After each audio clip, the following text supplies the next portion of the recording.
गुरवे गौरचंद्राय राधिकायै कृष्णाय कृष्णभक्ताय तद्भक्ताय नमो नमः। बद्धे वितनुते भक्तिं मूर्खमावर्तय श्रुतिं यत्कृपात्वमहं वन्दे श्रीमदनगोपालकं प्रभुं। जार कृपाय हृदय शास्त्र ज्ञानेर प्रकाश, जार ज्ञानो स्नेहोच्छायाय भय है नाश। वैष्णव दर्शनेर जिनि ज्ञान पारबार, बंदी तब पदद्वंद्व प्रभु निशित कुमार। जय गौर, जय निताई।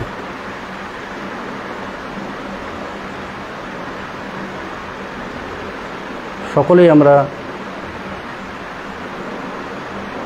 এই আকস্মিক দুঃসংবাদ পেয়ে গিয়েছি।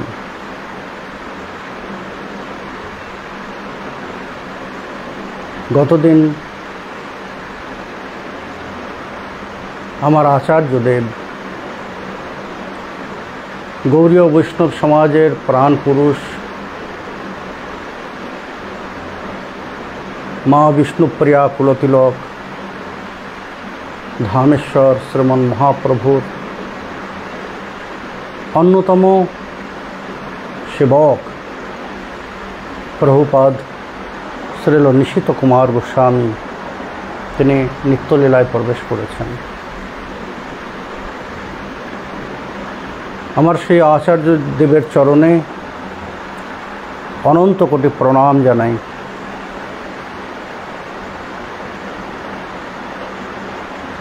प्रणाम।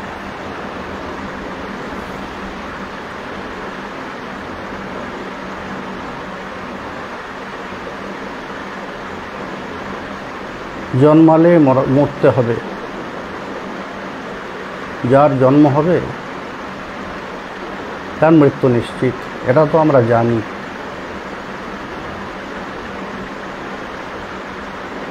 परमायु द्वारा केउ अमर होते पारे ना। राय रामानंद संवादे এই অমরত্ব বিষয়ক একটি প্রশ্ন আছে।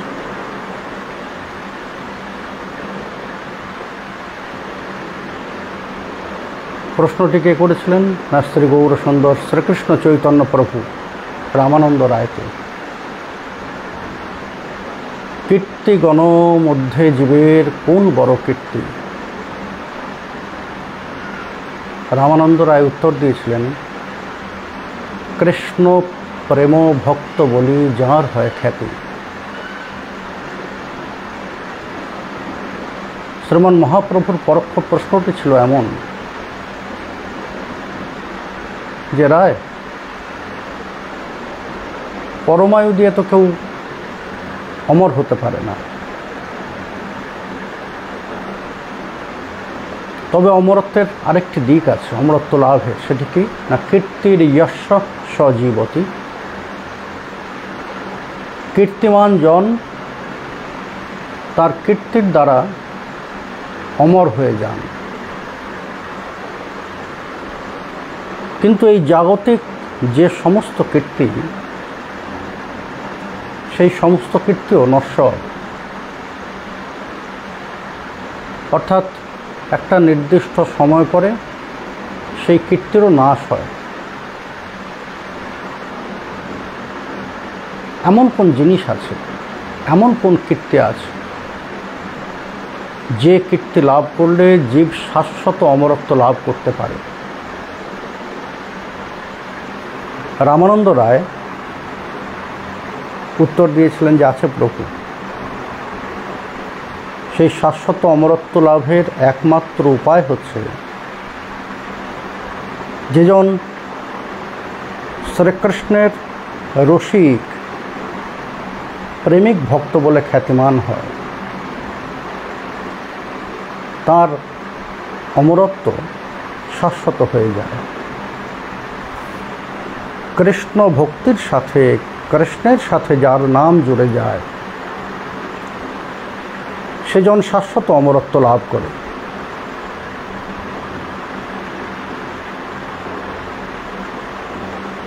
এখন প্রশ্ন আসছে এখানে, তিনি তো নিত্যলীলায় প্রবেশ করেছেন, এখন ব্রজ নিকুঞ্জ কুটিরে হয়তো তাঁর সেবায় তিনি লীন হয়ে আছেন, মগ্ন হয়ে আছেন সেবায়।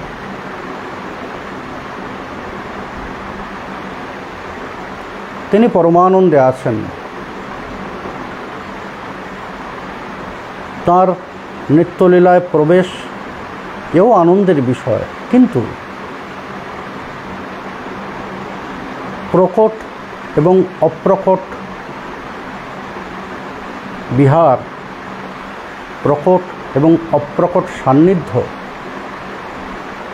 এর মধ্যে প্রভেদ আছে।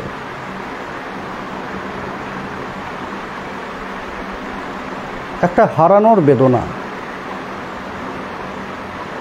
আমাদের মতো, আমার মতো জন যারা এই হারানোর বেদনা তাদের প্রত্যেকের হৃদয়ে আছে, জানি থাকবেই, থাকা স্বাভাবিক।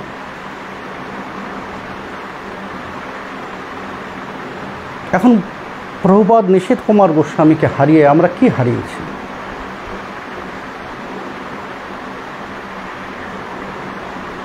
আমার জীবনের অভিজ্ঞতা দিয়ে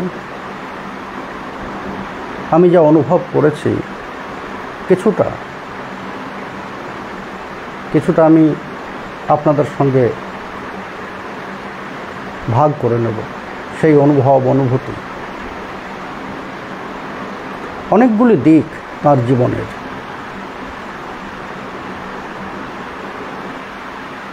প্রথম দিক অনাড়ম্বর জীবন, দ্বিতীয় দিক অহংকার শূন্যতা, তৃতীয় দিক সারল্য, চতুর্থ নীতি নিষ্ঠা, পঞ্চম শাস্ত্রজ্ঞানের বলা যায় পারাবার, ষষ্ঠ শ্রীমন মহাপ্রভুর প্রতি তীব্র অনুরাগ, গৌর গোবিন্দ ভজনের তীব্র অনুরাগ, আর সেই ভজনের দিগদর্শন।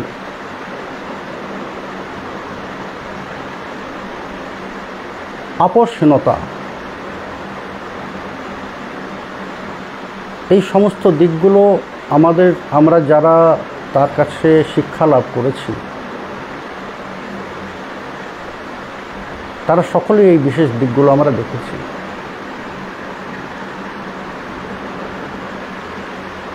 প্রভুপাদের সঙ্গে আমাদের পরিচয় এবং প্রথম সাক্ষাতের বিষয়ে গতকাল আমার দাদা প্রভু তিনি তুলে ধরেছেন।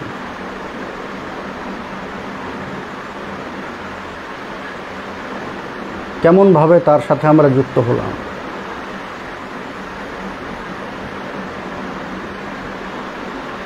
কেমনভাবে তার কাছে শিক্ষা লাভ আরম্ভ করলাম। প্রথমে দাদাপ্রভুই আগে যেতেন, পরে আমি গিয়ে যুক্ত হই।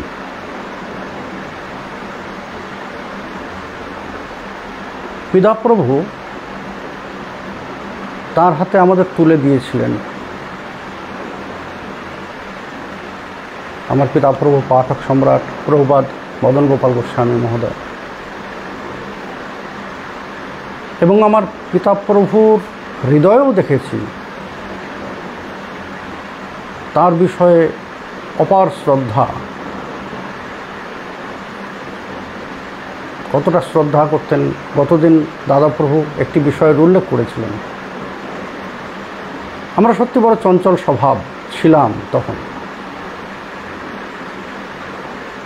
জেঠু বলে ডাকতাম, শিক্ষাগুরু ছিলেন, কিন্তু সেই মর্যাদাটা কিভাবে করতে হয় শিক্ষাগুরুর গুরুত্ব, তার মর্যাদাটা কীভাবে করতে হয় আমাদের তখনও জানা ছিল না। চপল স্বভাব ছিলাম তো। তা পিতাপ্রভুর সম্মুখেই দাদাপ্রভু একটা রসিকতা করেছিলেন। পিতাপ্রভু অবাক হয়ে গিয়েছিলেন সেটা দেখে।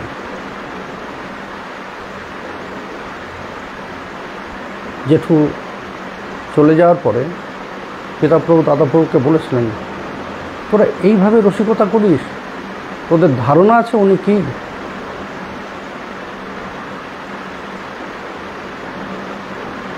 একেবারে ছোটবেলা থেকেই শুনে আসছি পিতাপ্রভুর কাছে,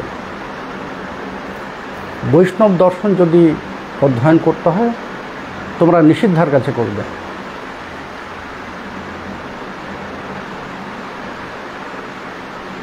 আর জেঠুর কাছে যখন অধ্যয়ন করতে গেলাম তখন জেঠু আমাদের বললেন যে, দেখো বাবা, গ্রন্থের টিকা আমি তোমাদের পড়াবো, কিন্তু তোমাদের যে বংশের ঘরোয়ানা এবং টিকার শব্দ নিয়ে খেলা করা, এই যে রসপূর্ণ উপস্থাপনা, এই জিনিস তোমার পিতাপ্রভু ছাড়া এই জগতে আর কেউ তোমাদের শিক্ষা দিতে পারবে না। এটা তোমরা তোমাদের পিতাপ্রভুর থেকে নেবে। তোমাদের পিতাপ্রভুর শ্রীপাঠ যত শ্রবণ করবে এই বিষয়টা তত তোমাদের আয়ত্ত হবে। আর যখনই দৃষ্টান্ত দিতেন শিক্ষার ক্ষেত্রে, তখনই দেখেছি আমার দাদুপ্রভু প্রভুপাদ যদুগোপাল গোস্বামী মহোদয়, তিনি গোবিন্দ মন্দিরে ওই নবদ্বীপে যখনই থাকতেন নিত্য গোবিন্দ মন্দিরে সন্ধ্যাকালে শ্রীপাঠ করতেন। সেখানেই প্রভুপাদ নিশীথ কুমার গোস্বামী আমাদের আচার্যদের ওই দাদুপ্রভুর শ্রীপাঠ শ্রবণ করতেন। এবং বিশেষ বিশেষ ক্ষেত্র, বিশেষ করে রসপূর্ণ যে লীলাগুলি, যেমন আমার এই 3 পূর্বরাগ, শ্রীমদ্ ভাগবতের 3 পূর্বরাগের যে অধ্যয়ন করিয়েছেন, বেণুগীত, এরপরে ব্রজকুমারিকাদের পূর্বরাগ, এরপরে যজ্ঞপতিদের যে পূর্বরাগ, এই পূর্বরাগগুলি যখনই অধ্যয়ন করাতেন, যখনই পাঠদান করতেন, তখনই দাদুপ্রভুর শ্রীপাঠ থেকে দৃষ্টান্ত দিতেন। জানো, তোমার দাদুপ্রভু না এই জায়গায় এই শব্দের এই ব্যাখ্যা করতেন, এইভাবে ব্যাখ্যা করেছিলেন, আমার যতদূর মনে আছে।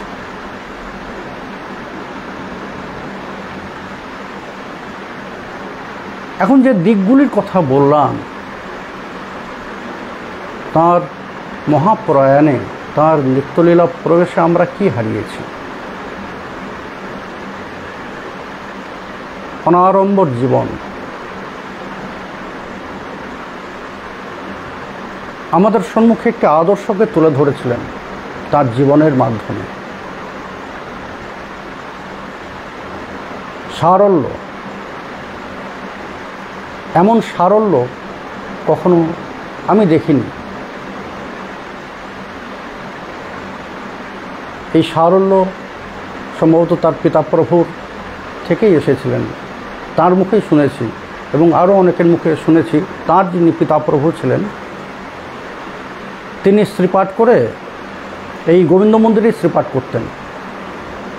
শ্রীপাঠ করে বাড়ি ফেরার পথে এই রাস্তায় যত কুকুর ছিল তাদেরকে ওই খাওয়াতে খাওয়াতে যেতেন।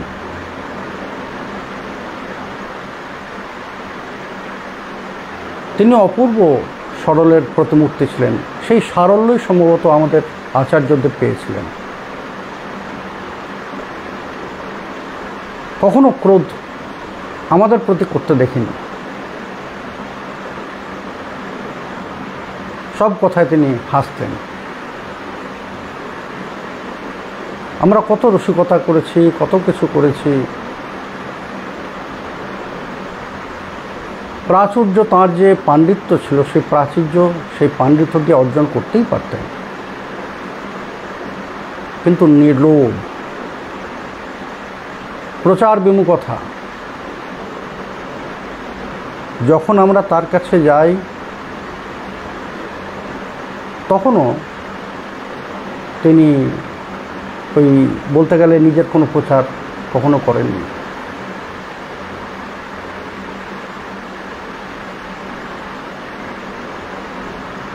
যখন আমরা তার কাছে শিক্ষা গ্রহণ করি তখনও তিনি আমাদের শিক্ষা দিতেন, কথায় কথায় শিক্ষা দিতেন যে বাবা, কোনো বিষয় নিয়ে অহংকার কখনো করবে না।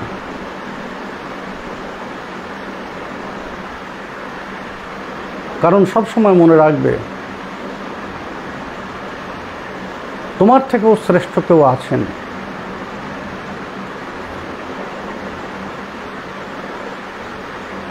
কখনো জ্ঞানের অহংকার করবে না যে তুমি শ্রেষ্ঠ,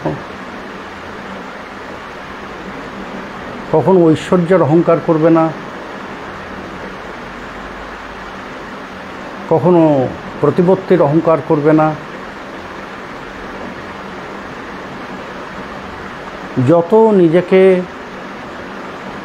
ছোট ভাবতে পারবে জানবে যে তোমার জীবনের জন্য সেটাই মঙ্গল। তার কথা শুনে বারবার আমার প্রভু প্রাণগোপালের কথা মনে পড়ে যেত।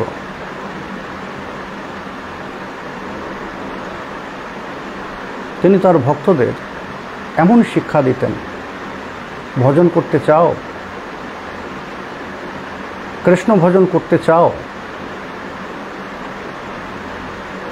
যদি উচ্চকুলে জন্মাও তাহলে তোমার কুলের কথা ভুলে যেতে হবে যে তুমি উচ্চকুলে জন্মেছ। আর যদি নিম্নকুলে জন্মাও তাহলে কুলের কথা মনে রাখতে হবে, তাহলেই তোমার মন নমনীয় হবে।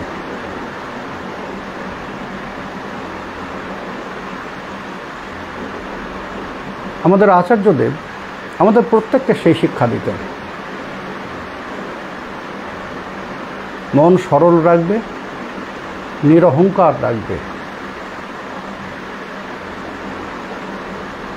তিনি নিজে আমাদের যে উপদেশ দিতেন তাই নয়, নিজের জীবনে তার প্রকাশ দেখেছি আমরা যে তিনি অহংকার করছেন কোনো বিষয় নিয়ে, তার জ্ঞান নিয়ে, পাণ্ডিত্য নিয়ে, তা নয়। কেউ হয়তো ভুল বলছেন, তিনি সঙ্গে সঙ্গে এইভাবে বলতেন যে না না তুমি ভুল বলছো।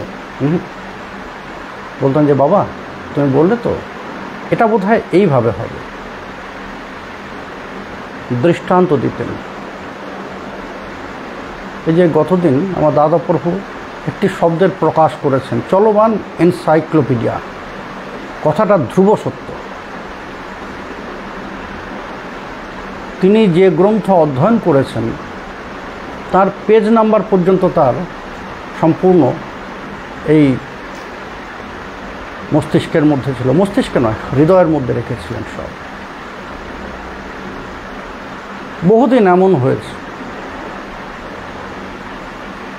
যে তার কোনো গ্রন্থ ওই তার বিছানার মধ্যেই ওই স্তূপীকৃত গ্রন্থ থাকতো, ওই পাশে পাশে পাশে পাশে। ওই গ্রন্থটা নিয়ে এসো, নিয়ে এলাম। এত নম্বর পেজ খোলো, পেজ খুলে নিচের দিকে দেখো। দেখলাম যে ঠিক তাই। এমন জ্ঞানের বিষয় তার ছিল, অথচ তিনি সদা সর্বদা আমাদের বলতেন যে বাবা, আমি জ্ঞানসিন্ধুর এক বিন্দু অর্জন করতে পারিনি।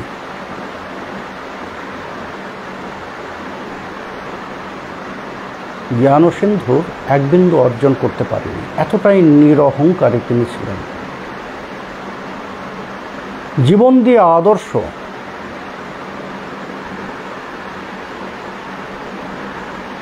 আমাদের গৃহে এসে আমাদের অধ্যয়ন পাঠদান করতেন। এমন করুণাময়, সত্যি আমি একদিকে পরম সৌভাগ্যশালী, আবার আরেকদিকে দুর্ভাগা।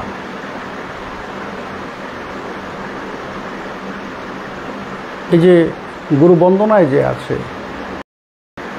অযাচিত মো হেন পতিত হেরি যো কহু যাচি দেওয়াল হরিনাম। আমার দীক্ষাগুরু এবং শিক্ষাগুরু দুই গুরুকেই আমি এমনভাবে পেয়েছি অযাচিত কৃপা। আমি যখন খুব ছোট, মন্দিরে কোনো একটা সমস্যা তৈরি হলো পুরোহিতের, আমার শ্রী গুরুচরণ শ্রী গীতামাতা গোস্বামিনী তিনি আমাকে ডাকলেন। আমি খেলছিলাম, যাও স্নান করে এসো। আমি স্নান করে এলাম, তিনি আমাকে তিলক ধারণ করালেন। তিলক ধারণ করিয়ে আমাকে অযাচিত কৃপা। তখনও আমার ধারণা নেই দীক্ষা কি। দেখেছি পিতাপ্রভু দীক্ষা দিচ্ছেন, কতজনকে দেখেছি দীক্ষা নিচ্ছেন, কিন্তু দীক্ষার গুরুত্ব কি তখনও আমার সেই বয়স হয়নি যে ধারণা করব। গুরুদেব কৃপা করে, অযাচিত কৃপা করে আমার কর্ণমূলে বীজ মন্ত্রের প্রদান করলেন। প্রদান করেই সঙ্গে সঙ্গে শ্রী গুরুদেব কৃষ্ণ সেবায় নিযুক্ত করেন। শাস্ত্রে তো অনেক বলা আছে, কিন্তু আমার জীবনে সেটা ঘটেছে। দীক্ষাদান করে সঙ্গে সঙ্গে বললেন যে মন্দিরে চলো, শ্রী শ্রী রাধা মদন মোহনের সেবা তোমাকে করতে হবে।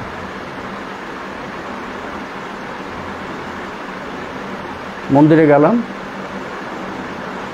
তিনি বাইরে দাঁড়িয়ে দাঁড়িয়ে তিনি আমাকে সব বলে দিলেন। আমি মদন মোহনের অর্চনা আদি করলাম, আরতি করলাম, সব করলাম। কৃষ্ণ সেবায় নিযুক্ত করলেন, অযাচিত কৃপা দীক্ষাগুরু। আর আমার শিক্ষাগুরু প্রভুপাদ নিষেধ কুমার গোস্বামী, তাঁরও সেই অযাচিত কৃপা আমি লাভ করেছি। যোগ্য নই তাঁর থেকে শিক্ষা লাভ করব, এখনও তার যোগ্যতা লাভ হয়নি আমার। এবং এই কথা বলতে আমার এতটুকু কুণ্ঠা নেই।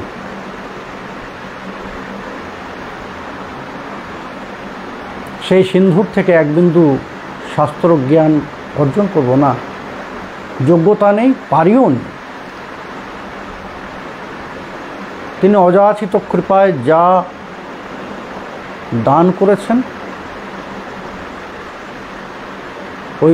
সেটা ভরসা করেই ওই যে তাঁর থেকে টিকার পাঠ গ্রহণ করেছি শাস্ত্রের, শ্রীমদ্ ভাগবত, চৈতন্য চরিতামৃত, অন্যান্য শাস্ত্র, সে পাঠ গ্রহণ করেছি। আর পিতাপ্রভুর শ্রীপাঠ আস্বাদন, এবং কখনো কখনো প্রত্যক্ষ পিতাপ্রভুর সেই ব্যাখ্যা দান ডেকে আমাদের। ওই প্রথমে যখন খুব ছোট ছিলাম, তখন পাঠে বসার আগে সে শ্রী শ্রী গুরু নির্যান মহামহোৎসব হোক অথবা শ্রী গুরু পূর্ণিমা, আমার এই দুই শিক্ষাগুরু। আরেকজনকেও শিক্ষাগুরু বলতে হবে, তার কাছেও মাঝে মাঝে ওই কখনো সংশয় হলে তার কাছে যাই। তিনি হচ্ছেন নবদ্বীপের আরেক পণ্ডিত প্রবর, পণ্ডিত কুমারনাথ ভট্টাচার্য মহোদয়। কিন্তু মুখ্যরূপে আমার শাস্ত্র শিক্ষা এই দুজনের কাছে যুগপৎ, আমার পিতাপ্রভু আর প্রভুপাদ নিষেধ কুমার গোস্বামী।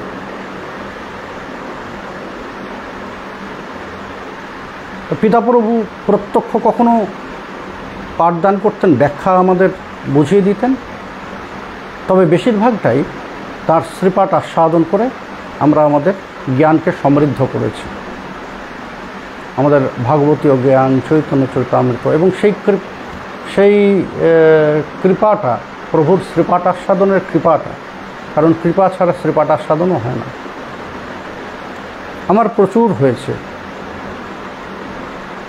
আমি পিতাপ্রভুর সাথে যত ভ্রমণ করেছি, আমার দাদাপ্রভু অত ভ্রমণ করেননি সম্ভবত। অযাচিত কৃপা। তা প্রভুপাদের কথা বলি, আমার আচার্যদেবের কথা বলি। তিনি পাঠদান করতেন, কৃপা করে এসে কে এমন কবে এমন করুণা লাভ করেছেন। প্রথমে দাদাপ্রভুকে পাঠদান করতেন, ওই পাঠের পরে আসতেন, শ্রীপাঠের পরে ওই গোবিন্দ মন্দিরে শ্রীপাঠ করতেন, তারপরে আসতেন। আমাকে যখন পাঠদান করতেন তখন শ্রীপাঠের আগে আসতেন। প্রথমে তো হেঁটে হেঁটে আসতেন, একদম তার গৃহ থেকে, সে রাম সীতাপাড়া শ্রী শ্রী রাধা মদন মোহন মন্দির থেকে পদব্রজে আমাদের শ্রীমন্দিরে আসতেন, পাঠদান করতেন, তারপরে শ্রীপাঠে যেতেন। পরে আমরা একটা রিক্সা ঠিক করে দিলাম। দেখলাম যে খুব কষ্ট হচ্ছে তার। তিনি কষ্ট মনে করতেন না, কিন্তু আমরা অনুভব করলাম যে শ্রীপাঠের আগে এতটা হেঁটে এসে পরিশ্রম করে এসে পাঠদান করে তারপর শ্রীপাঠে বসা একটা পরিশ্রমের বিষয়। সে কিছুতেই সেই রিক্সা স্বীকার করবেন না। না না না, আমি বললাম না জেঠু, একটা রিক্সা করবে। এরপর সেই রিক্সা করে দিলাম। আসতেন, এসে আমাদের শিক্ষাদান করতেন আমাদের গৃহে। ওই রকম আসতেন, এসে ডাকতেন প্রেম প্রেম প্রেম।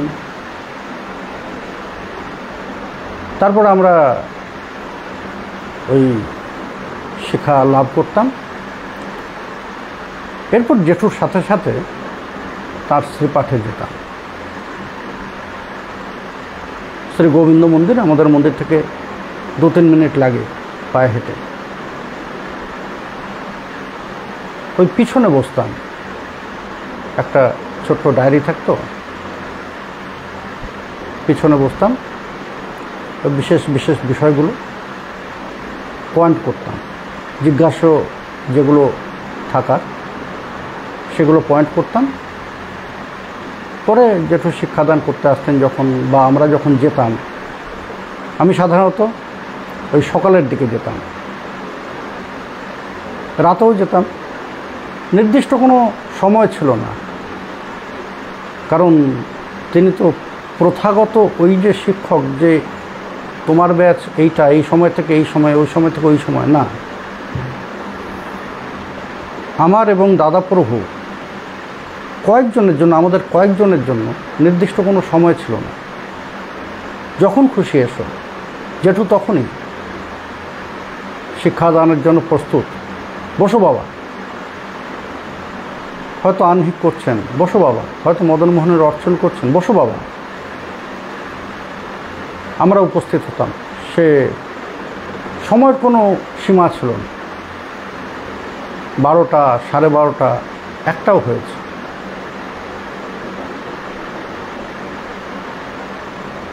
বাড়ির লোক রেগে যেত, অথচ জেঠুর কোনো এই বিষয়ে কোনো বিরক্তি ছিল না। তিনি অধ্যয়ন করতেও ভালোবাসতেন এবং পাঠ দান করতে আরও ভালোবাসতেন। বলতেন যে বাবা, এগুলো তো আমি সাথে নিয়ে যাব না।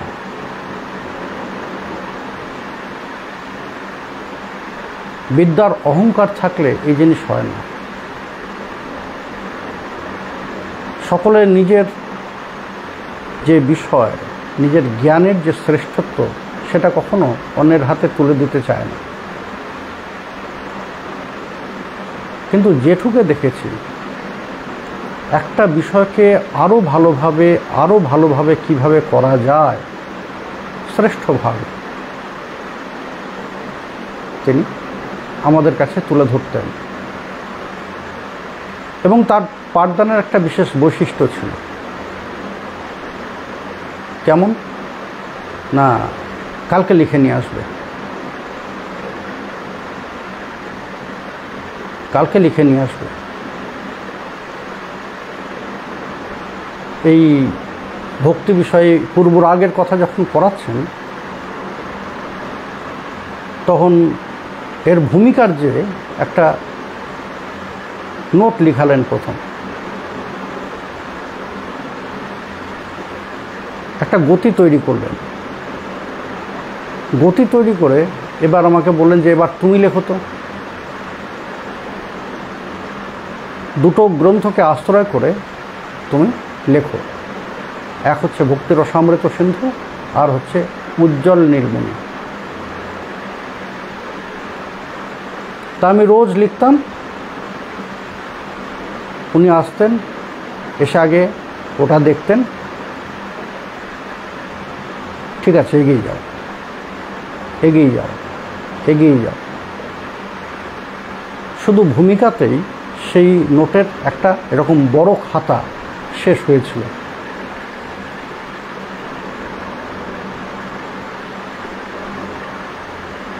তিনি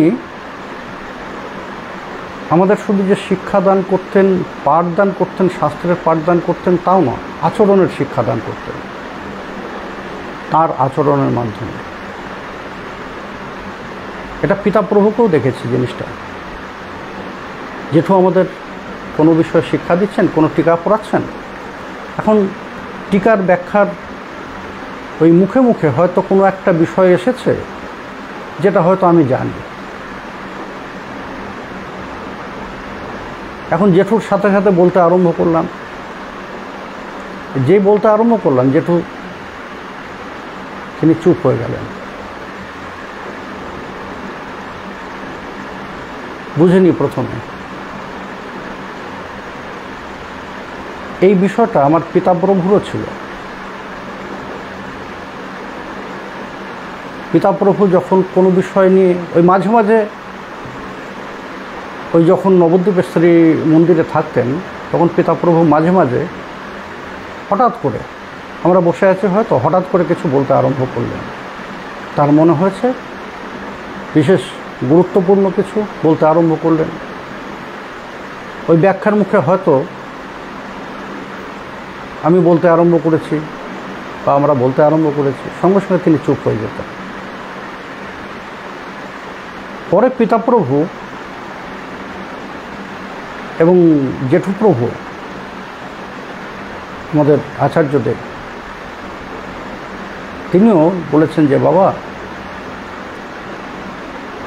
দীক্ষাগুরু শিক্ষাগুরুর সম্মুখে কখনো পণ্ডিত হয়ে যেও না। যখন তাদের সম্মুখে যাবে তখন নিজেকে মূর্খ জ্ঞান করে তাদের সম্মুখে যেও, সেটা তোমার জন্য হিতকারী হবে। আর সেখানে যদি পণ্ডিত হয়ে তাদের সম্মুখে গিয়ে বসো তাহলে হয়তো অনেক কিছু লাভ করতে, অনেক কিছু হয়তো পেতে, কিন্তু তোমার মূর্খতার কারণে সেটা তুমি হারাবে।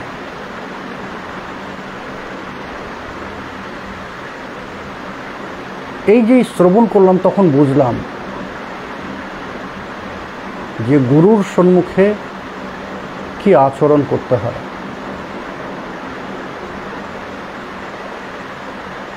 কেমনভাবে চলতে হয় গুরুর সম্মুখে। আমি বোধহয় একমাত্র ছাত্র, তিনি স্মৃতির গোল্ড মেডেলিস্ট ছিলেন, স্মৃতিশাস্ত্রের রাষ্ট্রপতি পুরস্কার প্রাপ্ত।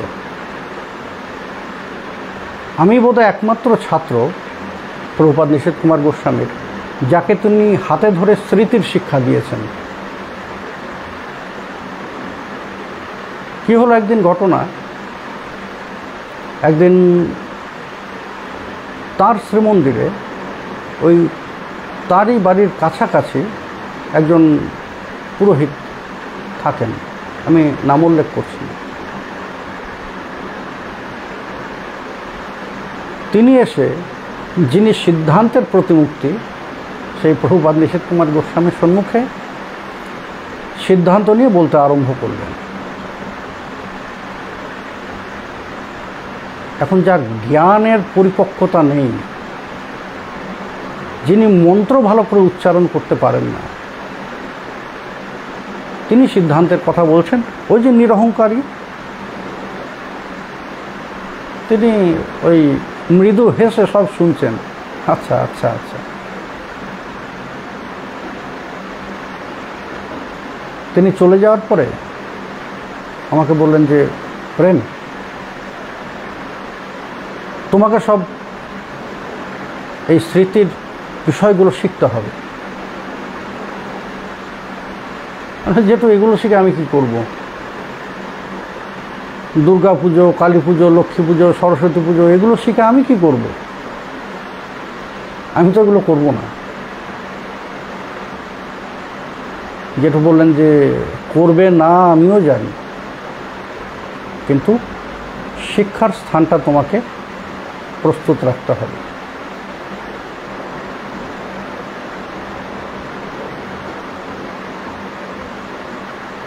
আমি একজনকে তৈরি করে যাব স্মৃতির জন্য, না হলে আমি স্মৃতি নিয়ে যে শিক্ষা লাভ করেছি তার অপরিপূর্ণতা থাকবে। জেঠু তার নিজস্ব স্মৃতির পুঁথিটা আমাকে দিয়ে দিয়েছিলেন, হাতে ধরে শিখিয়েছেন। শুধু যে পাঠদান করেছেন তা নয়, বৈদিক হোম, তান্ত্রিক হোম কিভাবে করতে হবে, যজ্ঞকুণ্ড নির্মাণ করে দুর্গাপূজায় যে মণ্ডল অঙ্কন করা হয়, সেই মণ্ডলগুলি সম্পূর্ণ মাপ ধরে ধরে কিভাবে কোনটা করতে হবে, দিনের পর দিন এগুলো করিয়েছেন। সাথে সাথে এটা করার জন্য যে আরেকটা দিক বন্ধ রেখে দিয়েছেন তা নয়, এটা আরেক সময়। সন্ধ্যাবেলা এসে ওই শ্রীমদ্ ভাগবত ইত্যাদি পাঠদান করতেন, আর সকালবেলায় এইগুলি হতো, এই শিক্ষাগুলি দিয়েছেন আমাকে। হয়তো এই অধমের প্রতি তার ওই যে অযাচিত কৃপা, অযাচিত মোহ হেন পতিত হেরি যো কহু, অযাচিত কৃপা করে আমাকে সেই জায়গায় তৈরি করেছিলেন। এবং তখনই বলেছিলেন যে বাবা এগুলো কাজে আসবে।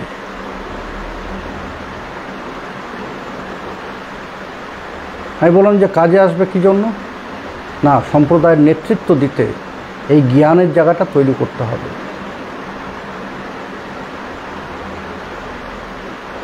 যাতে কোথাও তুমি আটকে না যাও,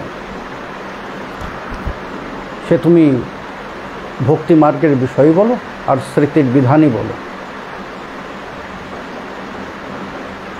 একাদশী, দ্বাদশীর বিচার, ব্রতাদির বিচার, এই সমস্ত হাতে ধরে শিখিয়েছিলেন।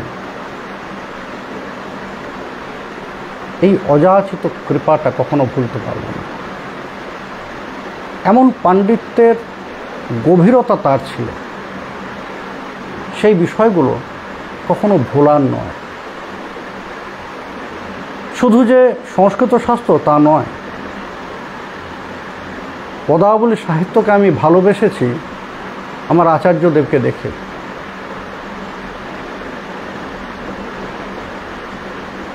পদাবলী তার কণ্ঠস্থ ছিল, এবং পদাবলী তার কণ্ঠস্থ ছিল তাই নয়, তার রোগে তার কণ্ঠ নষ্ট হয়ে গিয়েছিল, কিন্তু উচ্চ রাগমার্গীয় সঙ্গীতে তার বিশেষ দক্ষতা ছিল, তিনি শিক্ষালাভও করেছিলেন।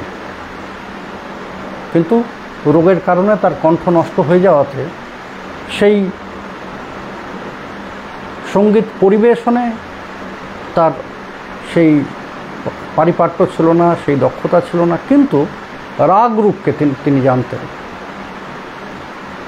রাগরূপের যে চলাচল তিনি জানতেন, সে বিষয়ে গভীর জ্ঞান ছিল এবং খুবই ভালোবাসতেন উচ্চমার্গীয় সঙ্গীত। যে কোনো বাদ্যই উচ্চমার্গীয় সঙ্গীত আমাকে এই আমাদের প্রতি, ওই যে বললাম না, আমাদের দুই ভাই, আমার দাদা প্রভু এবং আমার প্রতি তার একটি বিশেষ স্নেহ ছিল, যার জন্য আমাদের জোর তার উপরে তিনি কখনো উপেক্ষা করতে পারেননি। আমরা বিদেশে গিয়ে, তখন তো নবীন, বিদেশে গিয়ে সমস্যায় পড়তাম, সিদ্ধান্তের মুখোমুখি হয়ে জেঠু এই মুঠোফোন মোবাইল ব্যবহার করবেন না, কিছুতেই করবেন না, কিছুতেই করবেন না। কতজন কতভাবে তাকে অনুরোধ করা হয়েছে, করা হয়েছে, আমিও করেছি। একদিন দাদা প্রভু তিনি কোনো জিজ্ঞাসাবাদও করলেন না জেঠুকে। তখন রিলায়েন্সের এক মোবাইল ফোন তিনি কিনে নিয়ে গিয়ে সোজা চলে গেলেন জেঠুর কাছে, সোজা জেঠুর কাছে চলে গেলেন, যে বললেন যে জেঠু আপনাকে মোবাইল ফোন ব্যবহার করতে হবে, আমাদের জন্য করতে হবে, আপনার প্রয়োজন নেই কিন্তু আমাদের জন্য আপনাকে করতে হবে। দাদা প্রভুর এই আবদার প্রভুপাদ উপেক্ষা করতে পারেন, নিলেন। ওই যে সারল্য, তা দাদা প্রভু বাড়ি ফেরার পথে আমাদেরই আরেক সহপাঠীর সঙ্গে তার দেখা, কোনো ক্রমে সেই সহপাঠী জেনেছে যে প্রভুপাদ মোবাইল ফোনকে অ্যাকসেপ্ট করেছেন। কতটা সরল একবার চিন্তা করে দেখুন। এখন সেখানে সই করেছেন, দাদা প্রভু সই করেছেন ওই প্রভুপাদের নাম দিয়ে। সেই সহপাঠী সেটা শুনেছে। এবার দাদা প্রভু থেকে প্রভুপাদের নাম্বার নিয়েছেন, নাম্বার নিয়ে এখন সে ফোন করেছে। আমরা কতটা তিনি আমাদের প্রতি স্নেহান্ধ ছিলেন, আমাদের কত অপরাধ, কত অন্যায়, অমর্যাদাকারী কার্য তিনি যে উপেক্ষা করে গিয়েছেন তার এমন স্নেহান্ধতায়, তার স্নেহেতে, এগুলো কখনো ভুলতে পারি না। তা সেই সহপাঠী সে তখন ফোন করেছে প্রভুপাদের নাম্বারে, নতুন ফোন, সেই তখন একটা ফিতে গলায় ঝোলানো যায় সেই মোবাইল ফোন। তা সে ফোন করেছে, ফোন করে এখন ধরেছেন, জেঠু ধরেছেন, হ্যালো। সে সহপাঠী বলছে আমি নবদ্বীপ থানা থেকে বলছি, আপনি নিশীথ কুমার গোস্বামী? হ্যাঁ বলছি। আপনি মোবাইল ফোন নিয়েছেন? বলে হ্যাঁ নিয়েছি। আপনি সই করেছেন? এখন উনি কখনো মিথ্যা কথা বলেননি, ওনার জীবনে কখনো মিথ্যা কথা বলেননি, কোনো মিথ্যার সঙ্গে আপোষও করেননি। তিনি সত্যি কথা বলেছেন যে না আমি তো সই করিনি। তো এখন সেই সহপাঠী রসিকতা করে বলেছে আপনি নবদ্বীপ থানায় দেখা করুন। আমার মনে আছে এখনও, সেগুলো ভাবলে হাসিও পায়, আবার তার স্নেহান্ধতা দেখে অবাক হই যে আমরা কত তার সঙ্গে এরকম চাপল্য করেছি। দুপুর, প্রচণ্ড দাবদাহ, তার মধ্যে সেই মোবাইল গলায় ঝুলিয়ে দৌড়াতে এসেছেন তার বাড়ি থেকে, নিচ থেকে চিৎকার করে বলছেন ও নিত্য, আমরা তো বেরিয়ে এসেছি।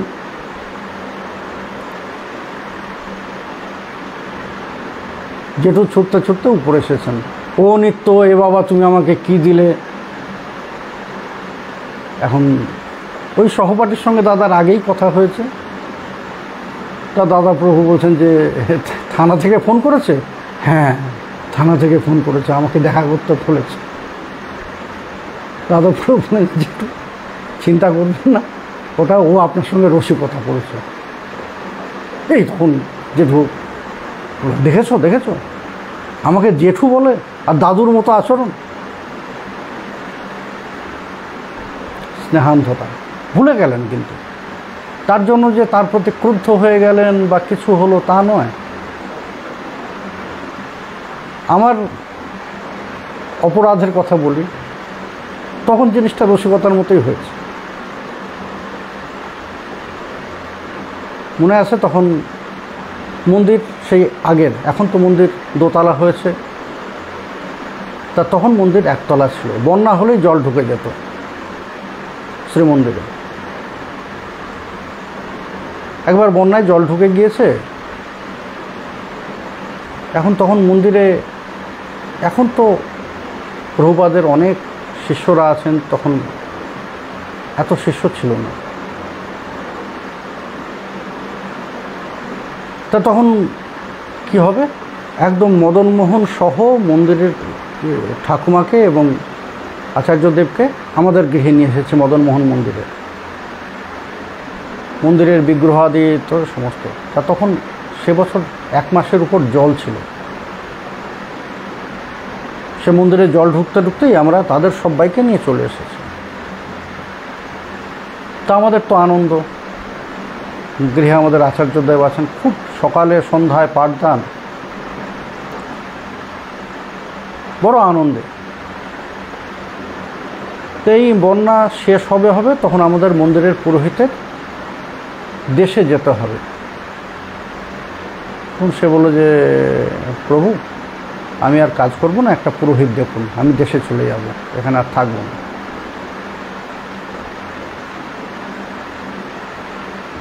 আমি বললাম ঠিক আছে, কদিন সময় দাও, একজনকে দেখি। তা কদিনের মধ্যেই আমার একজনের কথা মনে পড়ল, আমার যিনি জ্যোতিষ শিক্ষার গুরু শ্যামল গোস্বামী, তিনিও এখন আর নেই, দেহ রক্ষা করেছেন। সেই তার কাছে যখন শিক্ষা লাভ করতাম, তখন একজন ওখানে যাতায়াত করতো, তা তার কথা মনে পড়ল। তো তখন তাকে খবর পাঠালাম, কারণ সেও যাজনিক ব্রাহ্মণ, পূজা পাঠ করে। তাকে আসার পরে তাকে বললাম যে শোনো, মদনমোহনের সেবা করতে হবে তোমাকে, তুমি দীক্ষিত তো? বলে যে হ্যাঁ আমি দীক্ষিত। তা জানলাম কার থেকে দীক্ষা নিয়েছে, দেখলাম যে কৃষ্ণমন্ত্রে দীক্ষিত, সদ্গুরুর চরণাশ্রয় করেছে। তার কথাবার্তা প্রায় পাকা।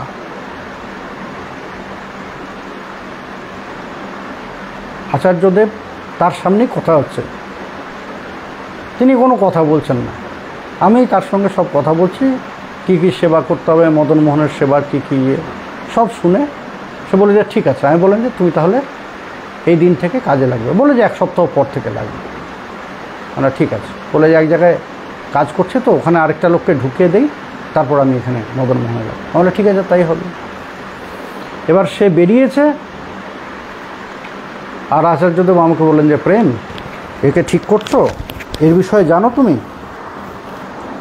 তাহলে কী জেঠু, একে চিনি আমি। বললো না, এর বিষয়ে সব তথ্য জানো। তাহলে কি? বলে এর কিন্তু অসবর্ণ বিবাহ, অর্থাৎ এ যাকে বিবাহ করেছে সে কিন্তু ব্রাহ্মণ নয়। তাহলে সর্বনাশ যেত, তাহলে তো একে মন্দিরে ঢোকানো যাবে না। বলে হ্যাঁ বাবা আমি জানি। আমি বললো যে আপনি শিওর? হ্যাঁ বাবা, তবু তুমি একবার জিজ্ঞাসা করো। বলে হ্যাঁ জিজ্ঞাসা করবো। তা 2 দিন পরে জল নেমে গিয়েছে, আমরা মন্দির টন্দির সমস্ত পরিষ্কার করে জেঠুকে, ঠাকুমাকে, মদনমোহনকে আবার মন্দিরে দিয়ে এসেছি। এই মাঝেই একদিন ওর সঙ্গে দেখা হতেই আমি ওকে সরাসরি জিজ্ঞাসা করলাম, হ্যাঁ গো তোমার অসবর্ণ বিবাহ? সে বলল যে হ্যাঁ প্রভু। না দেখো, তুমি কিছু মনে করো না, তাহলে তো আমি তোমাকে মন্দিরে রাখতে পারবো না। তখন বলছে হ্যাঁ আমি বুঝেছি, আমারই বলা উচিত ছিল সেদিন, আমি ভুলে গিয়েছি, আমি বলতাম। আমি আপনার ওখান থেকে আসার পরে আমার মনে হচ্ছে যে এটা তো আপনাকে বলা হয়নি। ঠিক আছে। এই তার সঙ্গে কথা শেষ। তা জেঠু এবার সন্ধ্যায় আসছেন। যেদিন ওর সঙ্গে দেখা হয়েছে সেদিনই সন্ধ্যাবেলায় জেঠু এসে জিজ্ঞাসা করলেন যে প্রেম, তুমি ওকে জিজ্ঞাসা করেছো? আর সেদিনই তো দেখা হয়েছে দুপুরের দিকে। আমার মাথায় বদবুদ্ধি চাপল যে রসিকতা করি। সত্যি এখন সেই অপরাধের যে মার্জনা পেয়েছি, কি করে মার্জনা পেয়েছি, কেউ এই অপরাধের ক্ষমা করতে পারে এই আমাদের আচার্যদের ছাড়া আমি আর কাউকে তো দেখিনি। তো যেই জিজ্ঞাসা করলেন তোমার সঙ্গে ওর কথা হয়েছে, আমি বললাম যে হ্যাঁ। বললো কী কথা হলো? আমি বললাম যে ওকে জিজ্ঞাসা করলাম যে তুমি অসবর্ণ বিবাহ কিনা, ও বললো যে হ্যাঁ। এবার জেঠু আমাকে জিজ্ঞাসা করলেন, ও জিজ্ঞাসা করেনি কোথা থেকে জেনেছো? এই তখনই আমার বদবুদ্ধিটা খেলা করেছে মাথায়। আমি বললাম যে হ্যাঁ জেঠু জিজ্ঞাসা করেছো তো। বললো যে কী বললে তুমি? আমি বললাম যে সে তুমি জেনে কি করবে, যার থেকেই জেনেছি তোমার অসবর্ণ বিবাহ হয়েছে, এটা তো ঠিক। সে বলেছে যে হ্যাঁ। বলে সে কিছু বলে না? বলে যে হ্যাঁ বলেছে। বলে যে ও সেখানে নিশীথ প্রভু ছিলেন। আচ্ছা নিশীথ প্রভু তাহলে বলেছেন বোধহয়। আমি বললাম সে আমি নাম বলছি না তোমাকে, কে বলেছেন। আর ঠিক আছে, এখান দিয়ে তো উনি যাতায়াত করেন, ওনার সঙ্গে আমি বুঝে নেব। হ্যাঁ ও এই কথা বলেছে? মানে যে হ্যাঁ তাই তো বললো। এই তারপর দিন থেকে জেঠু আর আসছেন না। এখন মাঝে মাঝে জেঠু এরকম গ্যাপ দিতেন, হয়তো বিলম্ব হয়ে গিয়েছে, এই জন্য সোজাসুজি শ্রীপাঠে চলে যেতেন। এবার তারপর দিন থেকে তিনি আসছেন না। এভাবে একদিন, দুদিন, 3 দিন হয়ে গিয়েছে। 3 দিনের দিন দাদাপ্রভু জিজ্ঞাসা করছেন, ভাই জেঠু আসছে না কেন? আমি বললাম যে হয়তো বেরোতে দেরি হচ্ছে তাই সোজা পাঠে আসছেন। বললেন না আমি তো আজকে বিকালবেলা তো ওই সন্ধ্যাবেলায় যখন যাচ্ছি তখন তো জেঠুর পাঠ হচ্ছে শুনি না, অন্য কেউ একটা বলছিল। পরদিন সকালবেলায় দাদাপ্রভু গিয়েছেন, মেজদা প্রভু গিয়ে দেখছেন যে জেঠু বাইরের ঘরের দরজা বন্ধ, ভিতরের ঘরের দরজাও বন্ধ। মেজদা মদনমোহন প্রণাম করে ঘরে ঢুকেছেন, দেখছেন যে জেঠু ফ্যান বন্ধ করে, ফ্যান উনি খুব একটা চালাতেন না, ফ্যান বন্ধ মশারির মধ্যে দিনের বেলা বসে আছেন, গরমের দিন। তো জেঠু কী হয়েছে? জোরে কথা বলো না, জোরে কথা বলো না, আমি বেরোই না এখন, আমি একদম ভোরবেলায় ঘর থেকে বেরিয়ে তারপর ঘরে ঢুকে বসে থাকি, সারাদিন আমি ঘরেই কাটাই। বলো কেন, কী হয়েছে? বলে জানো ও বলেছে আমাকে দেখে নেবে। বলো কে? ওই যার সঙ্গে কথা হয়েছে পৌরোহিত্যে, তার নাম করলো। বলো কেন আপনাকে দেখে নেবে? বলে যে হ্যাঁ প্রেমকে বলেছে ও, কারণ আমি বলেছি ওর অসবর্ণ বিবাহ হয়েছে। বললো কী বলেন জেঠু, ভাই আপনার সঙ্গে রসিকতা করেছে আর আপনিও সেসব কথা বিশ্বাস করে 3 দিন ধরে এইভাবে মশারির মধ্যে ঢুকে বসে আছেন। বললো হ্যাঁ প্রেম আমার সঙ্গে এই রসিকতাটা করতে পারলো? দেখো দেখি বাবা, এই 3 দিন ধরে কি উদ্বেগের মধ্যে আমি আছি, আমি মশারির থেকে বেরোই না সারাদিন। এই সেদিন এলেন, আমি যে এমন একটা অপরাধ করেছি তার জন্য যে আমার প্রতি তার কোপ,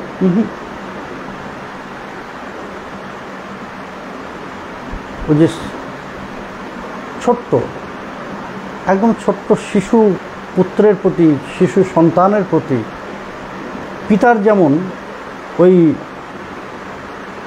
শিশু যদি কোনো দোষ করে, ত্রুটি করে, সেই দোষ যেমন চোখে লাগে না পিতার,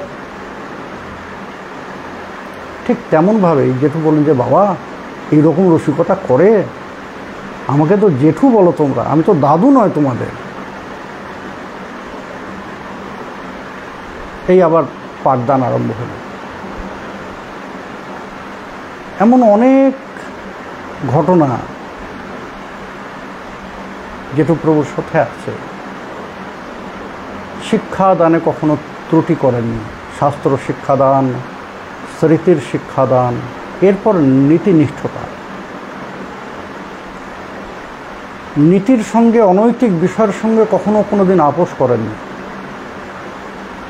অশাস্ত্রীয় কর্মকে কখনো প্রশ্রয় দেননি, যে কারণে তিনি আমাকে স্মৃতির শিক্ষা দিয়েছেন বিশেষভাবে যে বাবা। এবং তখনও এত প্রচার কার্যে এত ব্যস্ত হয়নি।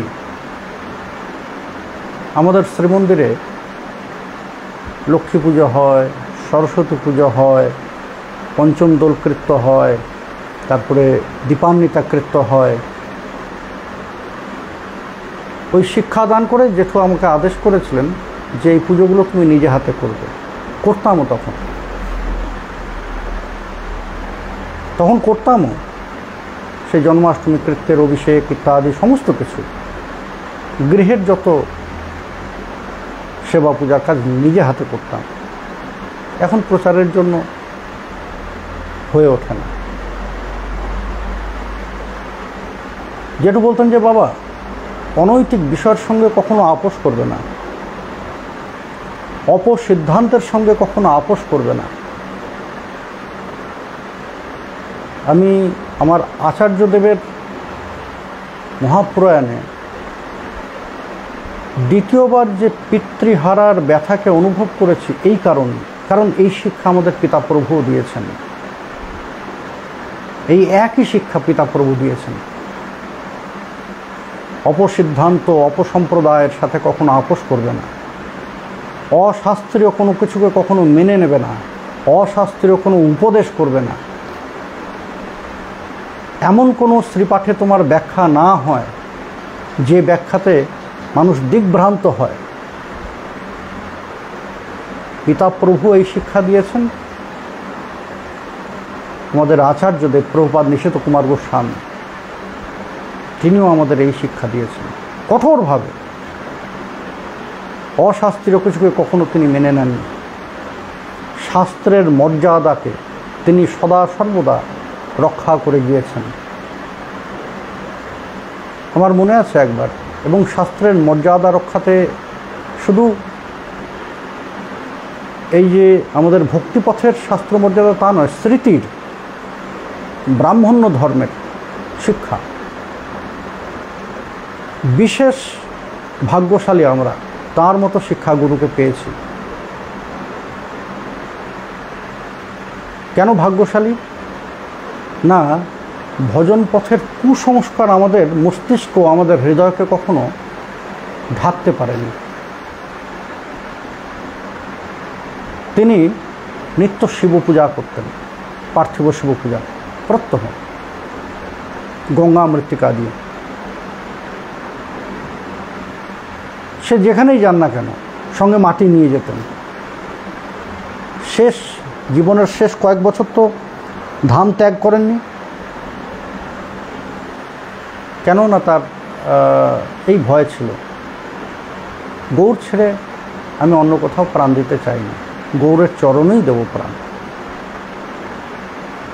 শেষ কয়েক বছর তো খুবই শরীরের কন্ডিশন খুবই খারাপ ছিল, যে কারণে আমরা যারা তার এই সন্তানেরা আছি তারাও শিক্ষা দানের জন্য তাকে আমরা খুব জোর করতাম না।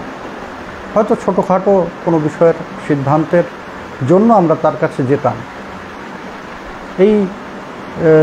এই সফরে আমি যখন বেরোচ্ছি, ত্রিপুরায় যখন আসছি, তখনও তার আগেও জেঠুর কাছে গেছে আমি একটা সিদ্ধান্ত নিই, জেঠু কথা বলতে পারছেন না। আমি বললাম থাক জেঠু, এখন থাক না বাবা, লিখে নাও, পরে আর পাবেন।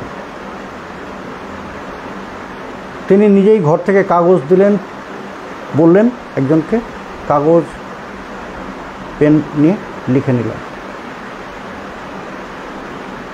তো তিনি এইভাবেই শিক্ষা দান করতেন, পাঠদান করতেন, এবং অশাস্ত্রীয় বিষয়কে কখনো তিনি প্রশ্রয় দেননি। যে জিনিসটা বলছিলাম যে কুসংস্কার আমাদের মস্তিষ্ক এবং আমাদের হৃদয়কে গ্রাস করেন। অন্ধভাবে ধর্মচিন্তন, তিনি আমাদের মুক্ত মনে প্রসার, ভক্তিমার্গ এবং শক্তি আরাধনা দুটোর মধ্যে যে একটা সমতা রাখা, চিন্তনের সমতা রাখা তিনি আমাদের শিক্ষা দিচ্ছেন। তার গৃহে যোগমায়ার ঘট স্থাপিত ছিল, নিত্য তার অর্চন করতেন, নিত্য পার্থিব শিব পূজা করতেন, এবং আমাকে শিখিয়েওছেন সেই পার্থিব শিব পূজা। ব্রাহ্মণ্য ধর্ম ত্রিসন্ধ্যা জপ করতেন ব্রহ্মগায়ত্রী এবং তারপরে মন্ত্রে, এবং আমাদেরও উপদেশ দিতেন। বিশেষ করে আমাকে তো এই বিষয়ে খুব স্ট্রং নির্দেশ দিতেন যে এটা করতেই হবে, এটা করতেই হবে, ব্রহ্মগায়ত্রীর জপ করবেই। এবং এই যে শিব পূজা এখন শিব নির্মাণ করে শিবরাত্রির যে আরাধনা করি আমি, এও জেঠুরই নির্দেশ, আমাদের আচার্য দেবেরই নির্দেশ, তার নির্দেশেই এটা আমি করি। তিনি আদেশ করেছেন যে বাবা এটা করবে, শিবরাত্রির এইভাবে আরাধনা তোমাকে করতে হবে। তিনি আমাকে সেই শিবরাত্রির আরাধনার পদ্ধতি সমস্ত লিখিয়ে দিয়েছিলেন যে এইভাবে এই উপচার দিয়ে করবে। তা তিনি এই সমভাব ভক্তিকে অতিক্রম করে নয়, কিন্তু তার মানে এই নয় যে এটা ফেলে দেওয়ার বিষয় না।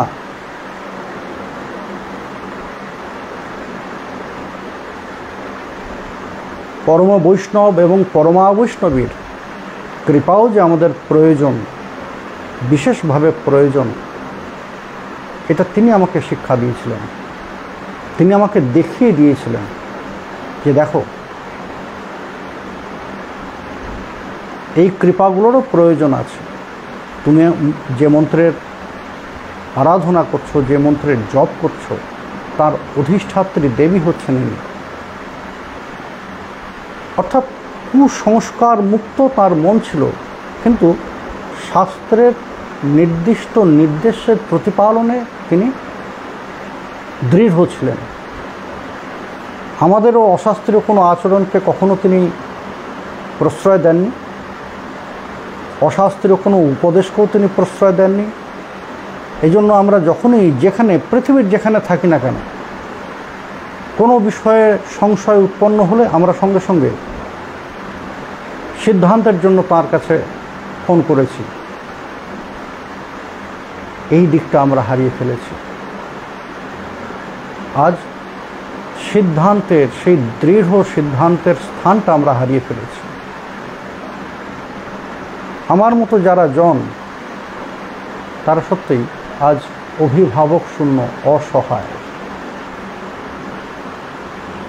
এতদিন একটা বড় দৃঢ়তা ছিল যে না, জেঠু আছেন, তিনি কথা বলতে পারছেন না, কিন্তু তার বর্তমান থাকাটাই আমাদের একটা বিশেষ জোর ছিল।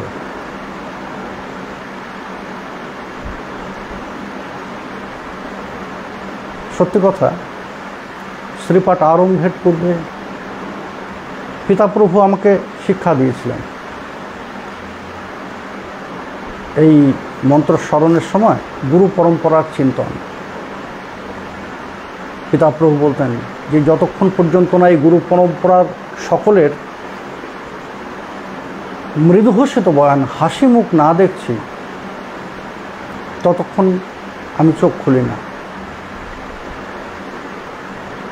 আমাকে বলেছিলেন তুমিও এটা করবে।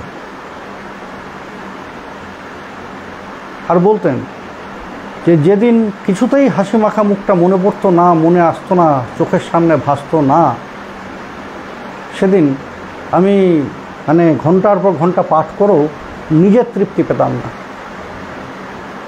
কিছুতেই যেন একটার সঙ্গে আরেকটার সংযোগ স্থাপন করতে পারতাম না। তা আমি এই গুরু পরম্পরার চিন্তন করতে করতে একদম অন্তিমে আমার আচার্যদেবের সেই মৃদুহসিত বয়ানটাও আমি স্মরণ করতাম। সত্যি এটা ম্যাজিকের মতো কাজ করে, আমি দেখেছি। পিতাপ্রভুর এই উপদেশ ম্যাজিকের মতো কাজ করে। তাঁদের হাসিমুখ দর্শন করলে একটা যেন আলাদা বল, একটা দৃঢ় বল লাভ করতাম। এখন সেই স্থানটা, সেই জোরের জায়গাটা কিছুদিনের জন্য, যতদিন পর্যন্ত হৃদয়ের অভ্যন্তরে এই তার মহাপ্রয়াণের এই বিরহ ব্যথাটা যতদিন মনের মধ্যে খচখচ করবে, এই বলটা হয়তো পাবো না।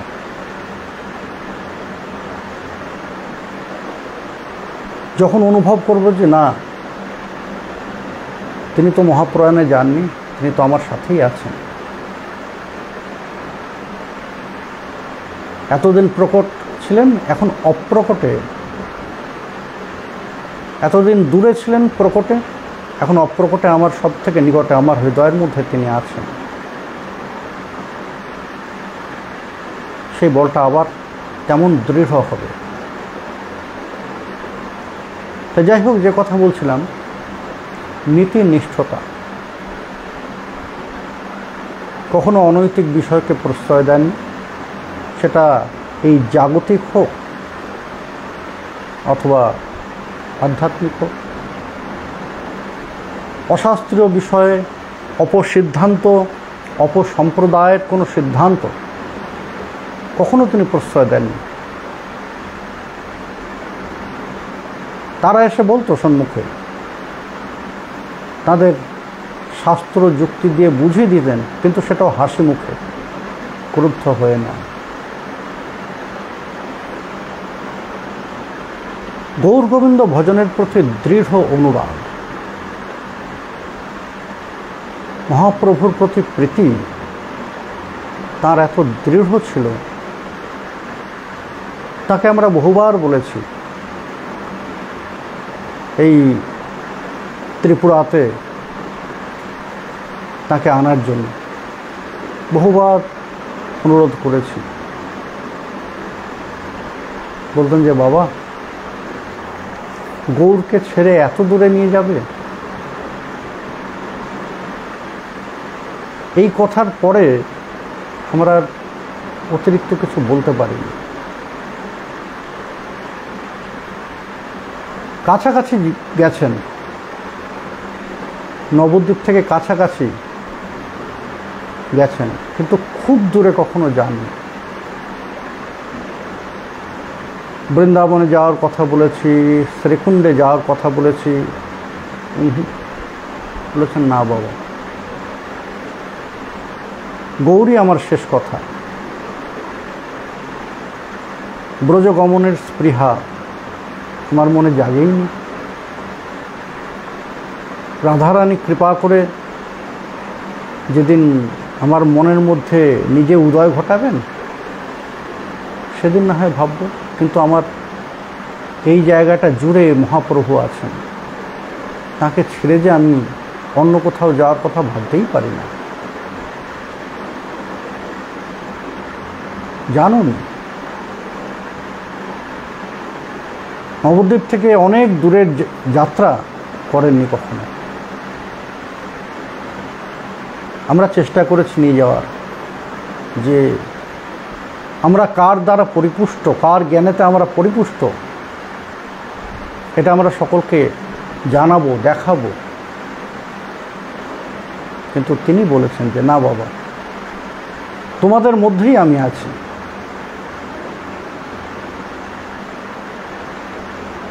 লোকে তোমাদের কথা শুনে আনন্দ পাচ্ছে, তোমাদের সিদ্ধান্তে লোকে ভজন পথে এগিয়ে চলেছে, এটাই আমার সুখ, এটাই আমার আনন্দ। জানবো যে এটাই আমার জীবনের সাফল্য, এর বেশি আমার কিছু চাই না। কখনো দূরে যাননি। শ্রীমন মহাপ্রভুর প্রতি তার এমন অনুরাগ, জেঠুকে বলতাম যে জেঠু কৃপা করুন, হাতটা মাথায় দিন, যাতে মহাপ্রভুকে এমন ভালোবাসতে পারি, যাতে তার চরণে এমন রতিমতি আমাদের হয়। হবে বাবা, হবে। তাকে প্রার্থনা করো, তাহলেই হবে। আর তোমরা নিতাইয়ের বংশে এসেছ, গৌর তো তোমাদেরই সম্পদ, তোমরা তো পাবেই।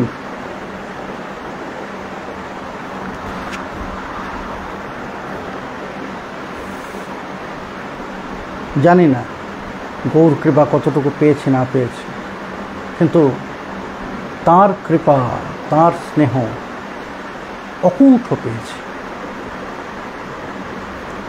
শাস্ত্রকে মর্যাদা করা, ভক্তিশাস্ত্র এবং স্মৃতির যে বিধান, সেটাও তার কাছে শিখেছি আমরা। সিদ্ধান্তের নির্ণয় কিভাবে করতে হয়, সেই সিদ্ধান্তকে কেমনভাবে প্রতিপালন করতে হয়,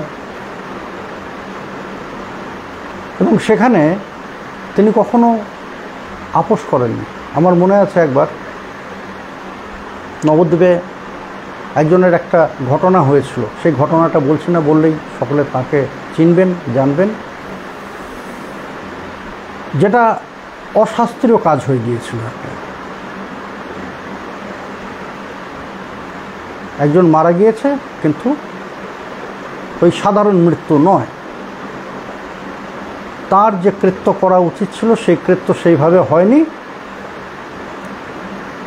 সাধারণভাবে হয়েছে। তার যে বিশেষ কৃত্য করা উচিত ছিল সেইভাবে হয়নি, সাধারণভাবে হয়েছে।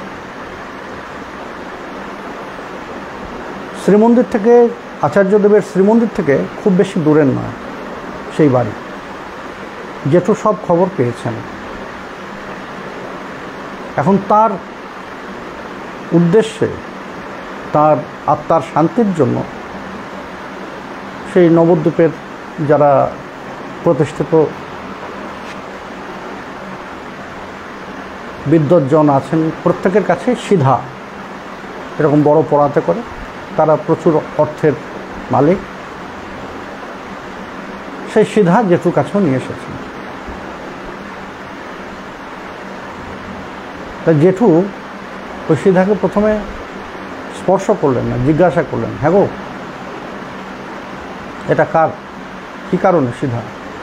বলে যে ওই যে ওর কাজ হলো, এ হলো, সে হলো। হ্যাঁ গো শুনলাম ওর নাকি এইভাবে মৃত্যু হয়েছে। হ্যাঁ প্রভু, শোনো, এইভাবে মৃত্যু হলে কিন্তু এইভাবে কাজ করতে হয়, এইভাবে কাজ হয়েছে তো? বললেন না, তা তো হয়নি, এইভাবে কাজ হয়েছে। বলে না বাবা, আমি এ সিধা গ্রহণ করতে পারবো না, নিয়ে যাও। যেখানে শাস্ত্রের মর্যাদা হয়নি সেখানে কোনো কিছু আমি গ্রহণ করতে পারি না। নিলেন না তো নিলেনই না, আমি ছিলাম সেখানে উপস্থিত, নিলেন না তো নিলেনই না। এবং শুধু তাই নয়, ওই চলে যাওয়ার পরে যেখানে ওই সিধা রেখেছিল, যেখানে ওই লোক বসেছিল, সেই জায়গাটা জল দিয়ে ধুয়ে দিলেন। এরকম আরও দুটো ঘটনার কথা বলি। ভাবদোষ হয়ে যাওয়া, এই ভাবদোষ হয়ে যাওয়ার দুটো বিষয়। আমাদেরই এক জেঠুরি সন্তান এমন শিক্ষা লাভ করেছেন, প্রবাদ ভাগবত কিশোর গোস্বামী। তার বিবাহ,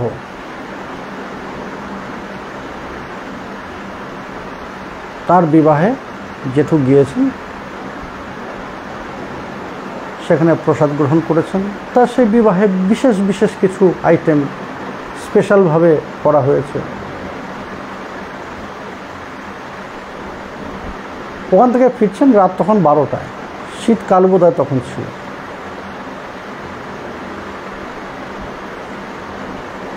আস্তে আস্তেই আমাদের এক সহপাঠী বলেন যে জেঠু ওই পদটা খেয়েছেন? বলে যে হ্যাঁ, খুব সুন্দর করেছে, আলু দিয়ে, ছানা টানা দিয়ে। এখন ওই যে চপল স্বভাব, ও বলতে বলতে বলছে জেঠু এটা দেখতো হুবহু ওইটার মতো না, একটা আমিষ জাতীয় দ্রব্যের নাম করেছে, আমিষ জাতীয় দ্রব্যের নাম করেছে। বলে হুবহু ওইটার মতো দেখতে না? জেঠু সঙ্গে সঙ্গে দাঁড়িয়ে গেলেন। জেঠু সঙ্গে সঙ্গে দাঁড়িয়ে গেলেন, আর সারা রাস্তা একটা কথা বললেন না। ধীরে ধীরে শ্রীমন্দিরে ওই পদব্রজেই যাচ্ছেন সকলে। তাকে বলেন, এই তুই যাবি না। বাড়িতে তখন জেঠুরই এক শিষ্যা ছিলেন, তাকে চিৎকার করে ডাকলেন, অমুক তাদের একটু গোবর দাও তো। জেঠু গলায় আঙুল দিয়ে সব বমি করলেন। যতক্ষণ ধরে বমি আসছে ততক্ষণ গলায় আঙুল দিয়ে দিয়ে বমি করলেন, নিয়ে গোবর খেলেন, গোবর গোছনা খেলেন। এরপর সেই সহপাঠকে বললেন, চল তুই আমার সঙ্গে গঙ্গায়, গিয়ে গঙ্গা স্নান করে এলেন। তো সে জিজ্ঞাসা করছে, জেঠু এইগুলো কী করছেন আপনি, কেন এইগুলো? ছি ছি ছি ছি ছি, তুই ওইটার নাম করলি, ভাবদোষ হয়ে গেল না?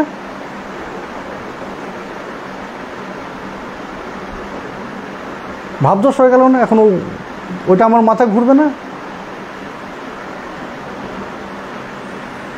এইভাবে শাস্ত্রপথের মর্যাদা। আরেক দিনের কথা বলি। দুপুরবেলায় সেই চাপল চপল স্বভাব,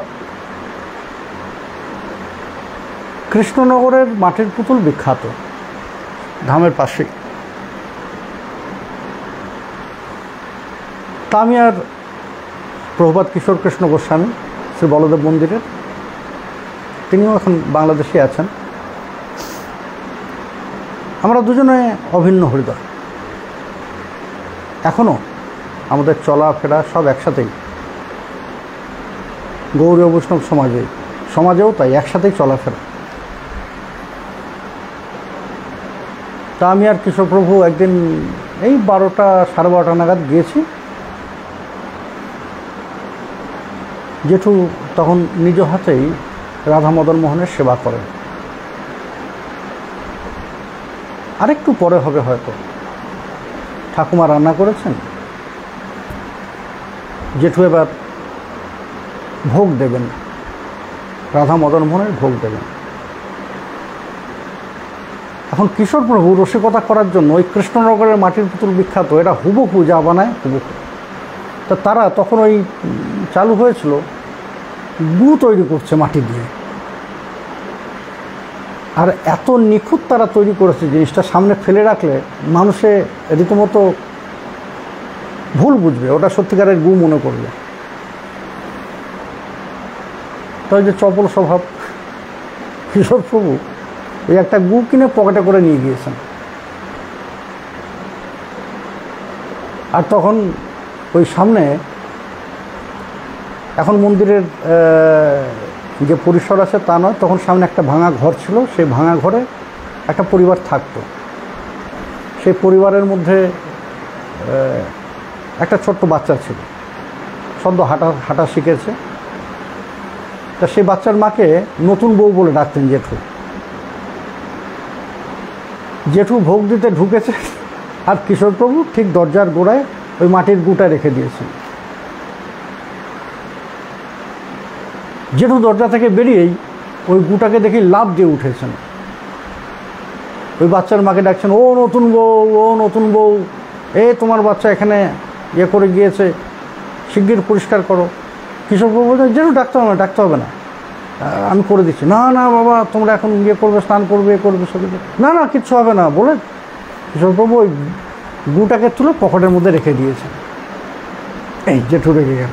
হ্যাঁ, ছি ছি ছি, জেঠু চিন্তার কিছু নেই, এটা মাটির, ছি ছি ছি ছি ছি ছি। এখন আমি মন্দিরে ঢুকবো কী করে? এই যে ভোগ দিয়ে যে ভাববো, তুমি এই গুটাকে যে সামনে দেখালে, আমার মনে পড়বে না বারবার? আমি কোথায় গোবিন্দের সেই রাধাকুণ্ডে ভোজন লীলার দর্শন করব, এই নিবেদন করে এসেছি এখন, আর তুমি আমার সামনে গু দিয়ে আমার সেই ভাবনাটাই নষ্ট করে দিলে।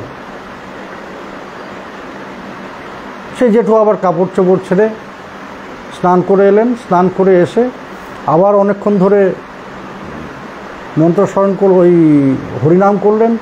হরিনাম করে আবার মনের ভাবকে তৈরি করে তারপর আবার মন্দিরে ঢুকলেন। এমন নীতিনিষ্ঠতা, এমন শাস্ত্রপথের মর্যাদাকারী, এমন ভাবপ্রবণ আমার জীবনে আমি দেখিনি। আমার জীবনে আমার চোখে পড়েনি, অনুভবী। আমার ঠাকুমা এই স্তোত্রগুলির যদুনন্দন ঠাকুরের বাংলা পয়ার। জেঠু সংস্কৃত সাহিত্য পণ্ডিত ছিলেন, আর ঠাকুমার দেখেছি এই স্তোত্রগুলোর যদুনন্দন ঠাকুরের যে বাংলা পয়ার আছে, এই পয়ারগুলো কণ্ঠস্থ ছিল।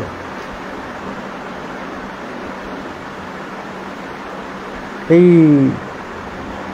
বন্যার সময়ের যে ঘটনা বললাম, আমাদের মন্দিরে 1 মাস ছিলেন, তা ঠাকুমা তখন এই পয়ারগুলো আমাদের বলে বলে শোনাতেন।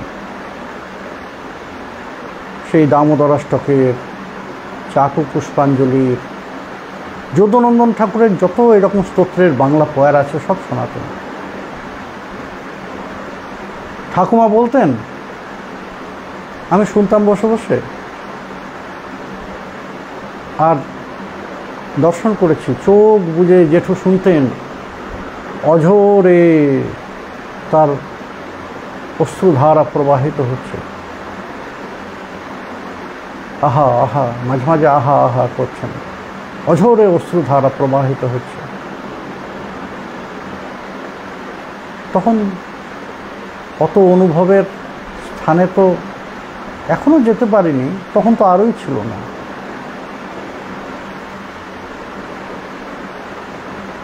অবাক বিষয়ে দেখতাম যে এই পয়ারটার মধ্যে কি এমন আছে যে এমন অবিরল অশ্রুধারা প্রবাহিত হচ্ছে। পরে তাঁর কৃপাতেই তিনি যে কৃষ্ণ ভজনের দিক দর্শন করেছেন, অনুভব লাভের যে উপায়ের দিক দর্শন করেছেন, আনুগত্যের যে দিগদর্শন করেছেন, সেই সব কিছুকে অনুসরণ করে এখন কিছু কিছু অনুপরিমাণের অহৈতুকী কৃপায় কিছু লাভ করি, যা তাঁর কাছে পাওয়া। কথায় বলে, দীক্ষাগুরুর থেকে শিক্ষাগুরুর গুরুত্ব মাঝে মাঝে অনেক বেশি। আমার জীবনে প্রত্যক্ষ বিষয়টি। আমার দীক্ষাগুরু শ্রীমতী গীতামাতা গোস্বামী, তিনি যখন কৃপা করে দীক্ষাদান করেছেন, তার কাছে শিক্ষা পেয়েছি, কিন্তু চপল স্বভাব তো।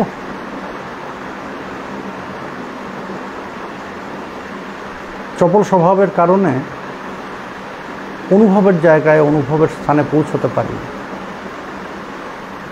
আমার ধর্মশিক্ষার প্রারম্ভ আমার দীক্ষাগুরু গীতামাতা গোস্বামীর কাছে।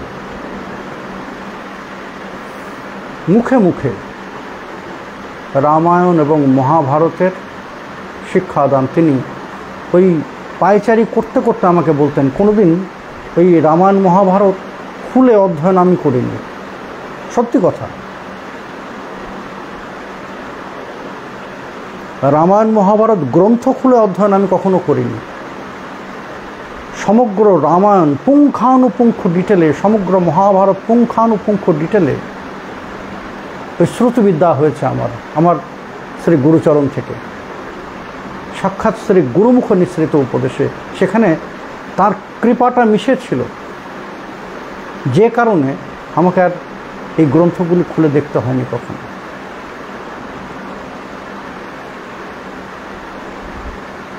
তবু তখন এত কম বয়স ছিল যে অনুভবের স্থানে পৌঁছতে পারেনি। অনুভবের স্থানে পৌঁছেছি এই শিক্ষাগুরুর মাধ্যমে। এই জন্য সেই শিক্ষাগুরু আচার্যদেবের গুরুত্ব আমার জীবনে অপরিসীম। দ্বিতীয়বার পিতৃহারা হয়েছে আমি।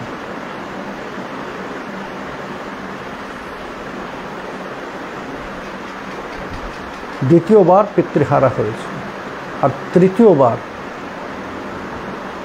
শ্রী গুরু বিরহ স্পর্শ করেছে। প্রথমে আমার সাক্ষাৎ দীক্ষা গুরুদেব, আমার পিতা প্রভু, যার কাছে আমি মঞ্জুরি নামা ভজন পেয়েছি সেই গুরুদেব আর আমার আচার্যদেব, আমার শিক্ষা গুরুদেব,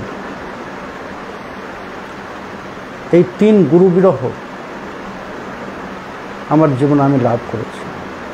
আর দ্বিতীয়বার পিতৃহারার বিরহ আমি আমার জীবনে লাভ করেছি। এই আচার্যদেবের মহাপ্রয়াণে আমরা এই স্থানগুলো হারিয়েছি। নবদ্বীপের আমরা যারা, আমার মতো যারা আছি, তারা সকলেই অভিভাবকহীন হয়েছে। নবদ্বীপ গৌরী বৈষ্ণব সমাজ তার প্রাণ পুরুষকে হারিয়েছে।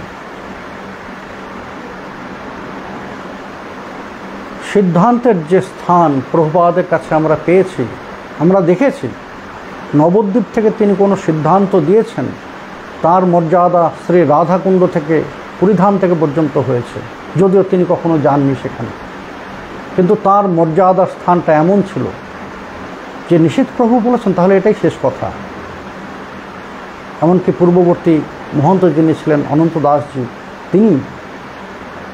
তিনি পর্যন্ত তার সিদ্ধান্তকে এমনভাবে মর্যাদা দিয়েছেন। অপ সম্প্রদায়ের প্রতি নিজেদের প্রস্তুত করা, এই বল যোগানো, শাস্ত্রের এই পারাবার, এমন জ্ঞান সিন্ধুকে আমরা আর কখনো ফিরে পাব না, আর কখনো ফিরে পাব না। কিছু কিছু ক্ষতি অপূরণীয়, পূরণ হয় না কখনো। সেই অপূরণীয় ক্ষতিগুলোর মধ্যে অতি অন্যতম হচ্ছেন প্রভুপাদ নিশীথ কুমার গোস্বামীর মহাপ্রয়াণ, যিনি সম্পূর্ণ অসুস্থ থেকেও আমাদের বল ছিলেন। এই মাঝে গৌড়ীয় বৈষ্ণব সমাজের এই শেষ অন্তভাগের কথা বলি।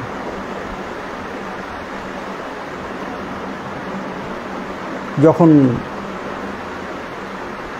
একদম শেষ প্রান্তে, কখনো জেঠু গৌড়ীয় বৈষ্ণব সমাজের কোনো পদকে স্বীকার করেন। এর মাঝে যখন নতুন করে এই গৌড়ীয় বৈষ্ণব সমাজের কমিটি তৈরি হবে, তখন আমরা জেঠুকে অনুরোধ করতে গেলাম যে জেঠু, সভাপতির পদে আপনি ছাড়া আর কেউ নেই, আপনি এই পদে স্বীকার করুন। জেঠু বললেন যে না বাবা। আমি বললাম যে আপনাকে কিছু করতে হবে না, আপনাকে কিছু করতে হবে না, আপনি গৃহেই থাকবেন। আমাকে বললেন যে তুমি সভাপতি হও, তুমি যোগ্য মানুষ, এখন গৌড়ীয় বৈষ্ণব সমাজের হাল তোমাকে ধরতে হবে। তবুও জোর করে আমরা জেঠুকে বললাম।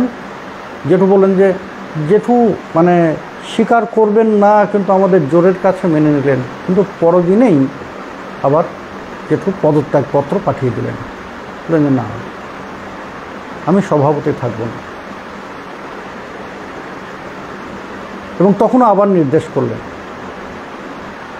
যে তুমি হও। বলতে গেলে তার আদেশকে শিরোধার্য করতেই এই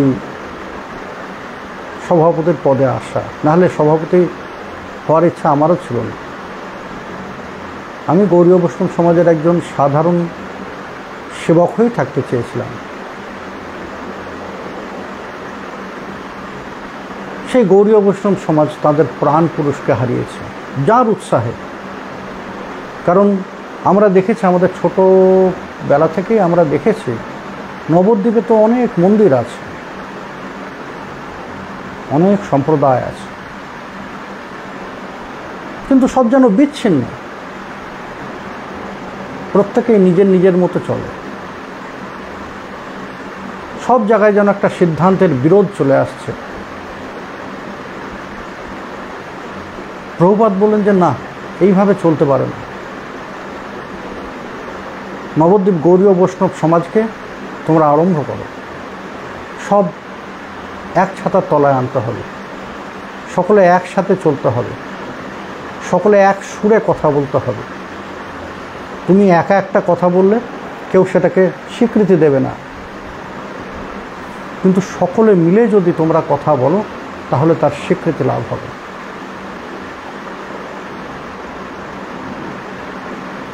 তিনি আমাদের একদিন নয়, কারণ প্রথমে আমরাও যে খুব উৎসাহী ছিলাম তা নয়, কারণ আমরা তো ছোটোবেলা থেকে দেখে আসছি এই বিষয়টি। সকলে যে যার মতো ছুটে বেড়াচ্ছে, যার যার মতো, সকলেই তার সংস্থা নিয়ে, তার মন্দির নিয়ে সকলেই বিজি। মাঝে মাঝে সম্প্রদায়ের জন্য কিছু কাজ হয়েছে ঠিকই, কারণ সম্প্রদায়ের উপর উপসম্প্রদায়ের সিদ্ধান্ত, অপসম্প্রদায়ের সিদ্ধান্তের জন্য পিতাপ্রভু অনেক লড়াই করেছেন, এটা আমরা দেখেছি। এবং পিতাপ্রভুর অনুরোধে তখন কিছু ছিলেন, কিন্তু বেশিরভাগ ক্ষেত্রে একক লড়াই করেছেন পিতাপ্রভু, সেটা আমরা দেখেছি। কিন্তু একজোট হওয়াটা, এটা আমরা দেখিনি। ফলে আমরাও উৎসাহী ছিলাম না প্রথমে, না জেঠু এ হবে না কখন। জেঠু বলতেন যে না, হতে হবে, হবে না নয়, হতে হবে, এটা করতে হবে তোমাদের। তারপরেই গৌড়ীয় বৈষ্ণব সমাজের প্রতিষ্ঠা আরম্ভ হয়। এবং প্রথমে অসুস্থ শরীর নিয়েও এই রাস পূর্ণিমার দিন আমরা নগর পরিক্রমা বার করতাম। গৌড়ীয় বৈষ্ণব সমাজের প্রথম উদ্যোগ সেটাই ছিল। রাস পূর্ণিমার দিন আমরা নগর পরিক্রমা বার করতাম। প্রথমে তিনি থাকতেন, সেই ছবি আমি আজকে ফেসবুকে শেয়ারও করেছি। পদব্রজে তিনি আমাদের সঙ্গে হাতে লাঠি নিয়ে পদব্রজে সেই সমগ্র পথ পরিক্রমা করেছেন। যতদিন সম্পূর্ণ হাঁটতে পেরেছেন ততদিন সম্পূর্ণ হেঁটে আমাদের সঙ্গে পরিক্রমা করেছেন। পরে পারতেন না, কিন্তু খোঁজ খবর রাখতেন। গৌড়ীয় বৈষ্ণব সমাজ কেমন চলছে, কি হচ্ছে, গৌড়ীয় বৈষ্ণব সমাজ কি পদক্ষেপ নিচ্ছে। এরপর আমাদের হিত সাধনের জন্য তার সন্তানদের প্রতি তার স্নেহ, যদি বলি যে না তেমন তিনি বকাঝকা করতেন বেশি, ভৎসনা করতেন বেশি, স্নেহ তেমন পায়নি, যদি এই কথা বলি তাহলে আমার মতো অকৃতজ্ঞ আর কেউ হবে না। কৃপা, ঝুলিঝাড়া কৃপা যেমন পেয়েছি, অন্ধ স্নেহ পেয়েছি। জেঠুর কাছেও পেয়েছি, ঠাকুমার কাছেও পেয়েছি। জেঠুর যখন জেঠুর কাছে অধ্যয়ন নিতে যেতাম, ঠাকুমা যখন জীবিত ছিলেন, ঠাকুমা এত স্নেহ করতেন। ঠাকুমা চলে যাওয়ার পরে ওই শ্রীমন্দিরে যাওয়াটা আমার একটু কমে গিয়েছিল। অধ্যয়ন নিতে যেতাম আমি ঠিক, তা গৃহকর্মের ব্যাপার, কয়লা শেষ হয়ে গিয়েছে, খোকা প্রেমকে বলবি।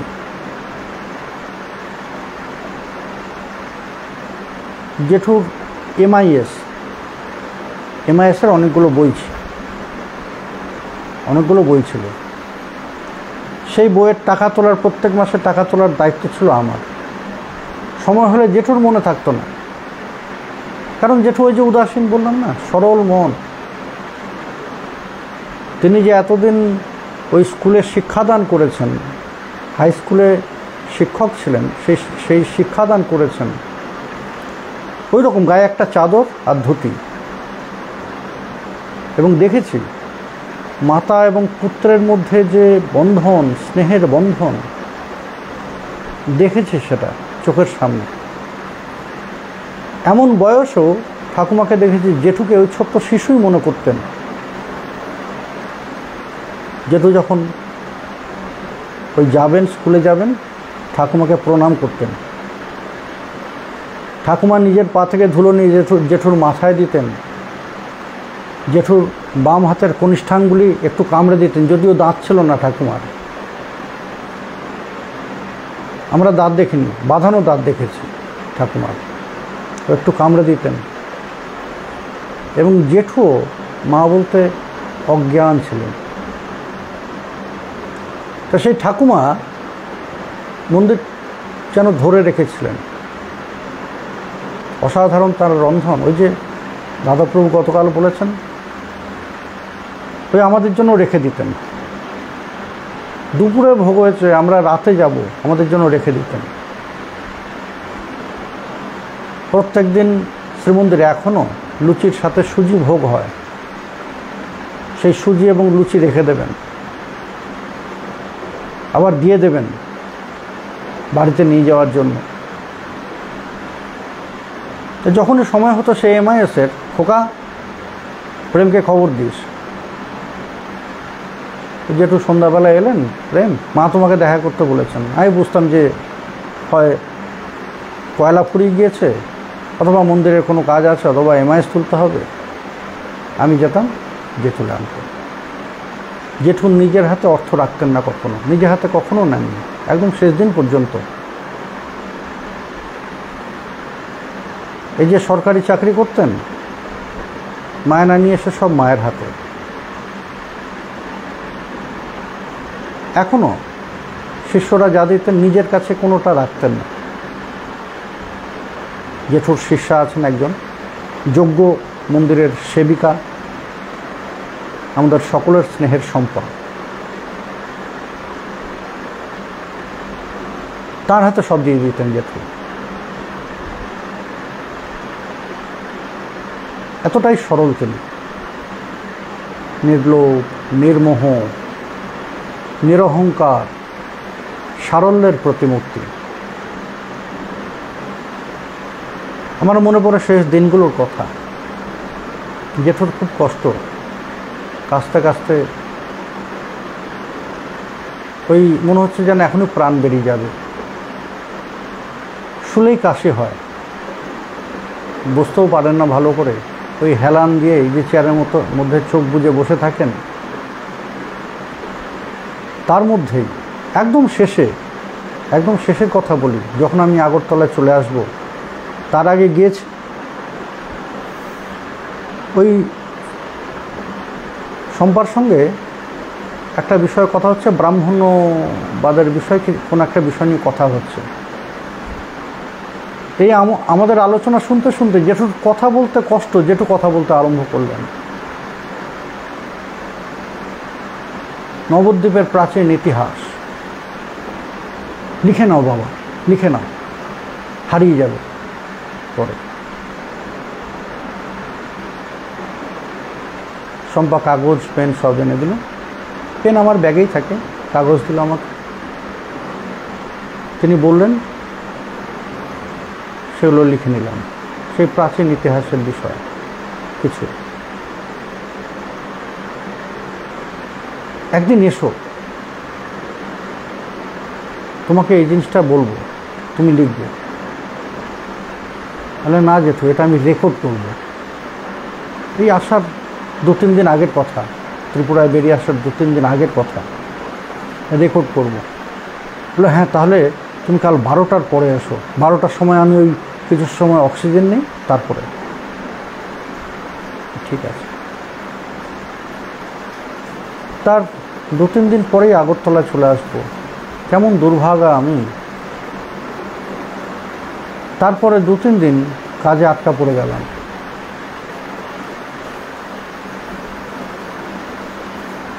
তার শেষ শিক্ষাটা আমার কাছে রেকর্ড করা হয়ে থাকতে পারত, কিন্তু কপাল, গুরুকৃপা তো চাইলেই হয় না, পাওয়া যায় না। গুরুকৃপা স্বতঃস্ফূর্ত হতে হয়, তাই হয়। আমার কপালে নেই, সেটা হয়ে উঠল না। তবে আছে, আর অনেক রেকর্ডিং আমার কাছে আছে, অনেক শিক্ষা। তা সেই শেষ দিকে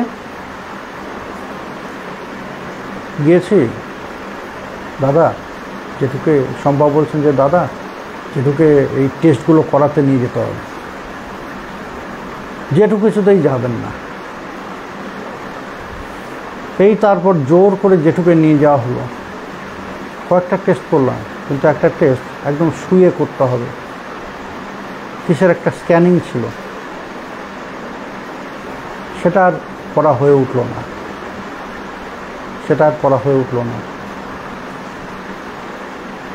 কারণ শুলেই কাশছেন, ওটা স্থির হয়ে শুয়ে থাকতে হবে। বলেন যে অন্তত 15 সেকেন্ড স্থির হয়ে থাকতে হবে কাশি ছাড়া। 15 সেকেন্ড কি 5 সেকেন্ড থাকতে পারছেন না, আর করা হয়ে উঠল না সেই টেস্ট। আবার যেটুকে বাড়ি নিয়ে চলে এলাম, ওই যে 1 সপ্তাহ পরে আবার নিয়ে যাবেন। 1 সপ্তাহ পরে আবার নিয়ে যাওয়া হয়েছিল, আমি তখন ত্রিপুরা, কিন্তু তখনও সেটা করা যাবে। স্মৃতিপটে অনেক কথা আসে, বললে শেষ হবে না। কারণ জীবনের সব দিকের শিক্ষা তার কাছে পেয়েছি। জীবনে চলার পথে আদর্শ। আমাদের বাড়িতে আসতেন, এই যে আমাদের বাড়িতে 2 বধূমাতা আছে, তাঁর কোনোদিন দেখিনি তাদের মুখের দিকে তাকিয়ে কথা বলছেন।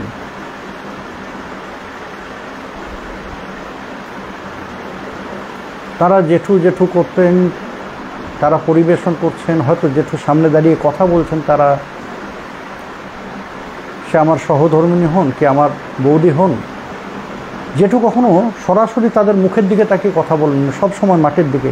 আমি সমস্ত মহিলাদের সঙ্গে কথা বলার সময় দেখেছি, কখনো সরাসরি তাদের মুখের দিকে তাকিয়ে কথা বলতে দেখিনি জেঠুকে। সবসময় মাটির দিকে মাথা নিচু করে তাদের সঙ্গে কথা বলতেন, মহিলাদের সঙ্গে। সেটা আমাদের গৃহ, তার মন্দিরে যারা আসতেন, শুধু কয়েকজনের দিকে প্রত্যক্ষ তাকিয়ে কথা বলতেন, যাদের ওই শিশু কন্যা রূপে স্নেহ করতেন।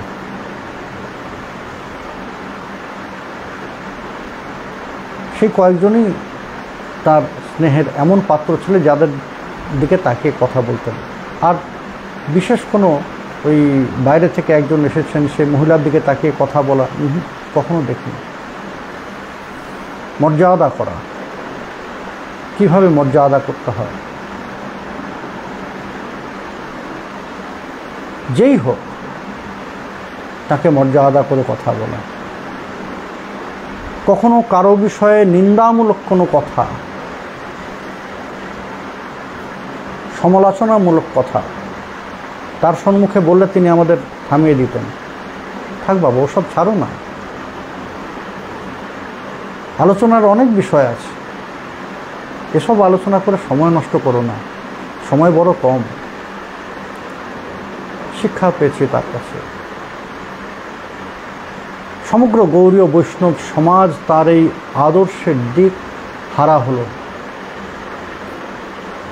গৌড়ীয় বৈষ্ণব সমাজের এক অপূরণীয় ক্ষতি। এমন দিগদর্শন আর কেউ করতে পারবেন না। শাস্ত্রীয় দিগদর্শন, আদর্শের দিগদর্শন, নীতির দিগদর্শন এমন আর কেউ করতে পারবেন না আমাদের। আর তিনি তার জ্ঞানের প্রকাশটাই যে ছিল যেন আমাদের মতো জনের জন্য। পিতাপ্রভু বলতেন যে শোনো, নিষিদ্ধা হচ্ছেন পাঠকদের পাঠক। নিষিদ্ধার শ্রীপাঠকে বুঝতে হলে পড়াশোনা করে বসতে হবে সামনে। যার শাস্ত্রজ্ঞান আছে সেই একমাত্র দাদার পাঠ বুঝতে পারবে, নচেত নয়। সাধারণ জনের জন্য এই জন্য তার পাঠের শ্রোতাও যে খুব বেশি হতো তা নয়। তার পাঠের ওই সামনের দিকের সমস্ত শ্রোতা ওই আমার মতো জনেরাই, আর সকলের হাতেই একটা করে ডায়েরি থাকতো। তার শ্রীপাঠের থেকে আমরা নোট নিতাম। এই দিকগুলো আমরা হারিয়েছি। গৌড়ীয় বৈষ্ণব সমাজ, গৌড়ীয় সম্প্রদায় এই দিকগুলো থেকে অভিভাবকহীন হয়েছে। পৃথিবীর রত্ন শূন্য আরেকটি রত্ন হারিয়ে গেল এই ধরাতল থেকে। তবে জানি তার প্রকট বিহার না থাকলেও অপ্রকটে তিনি আমাদের সাথে থাকবেন, সদা সর্বদা থাকবেন। এমন যারা জন, তারা জন্ম মৃত্যুর সীমানাতে বাধিত নন।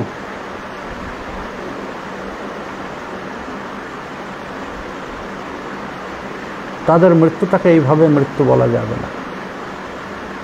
যিনি সকলের হৃদয়ে আছেন, তার চলে যাওয়াকে মৃত্যু বলা যায় না।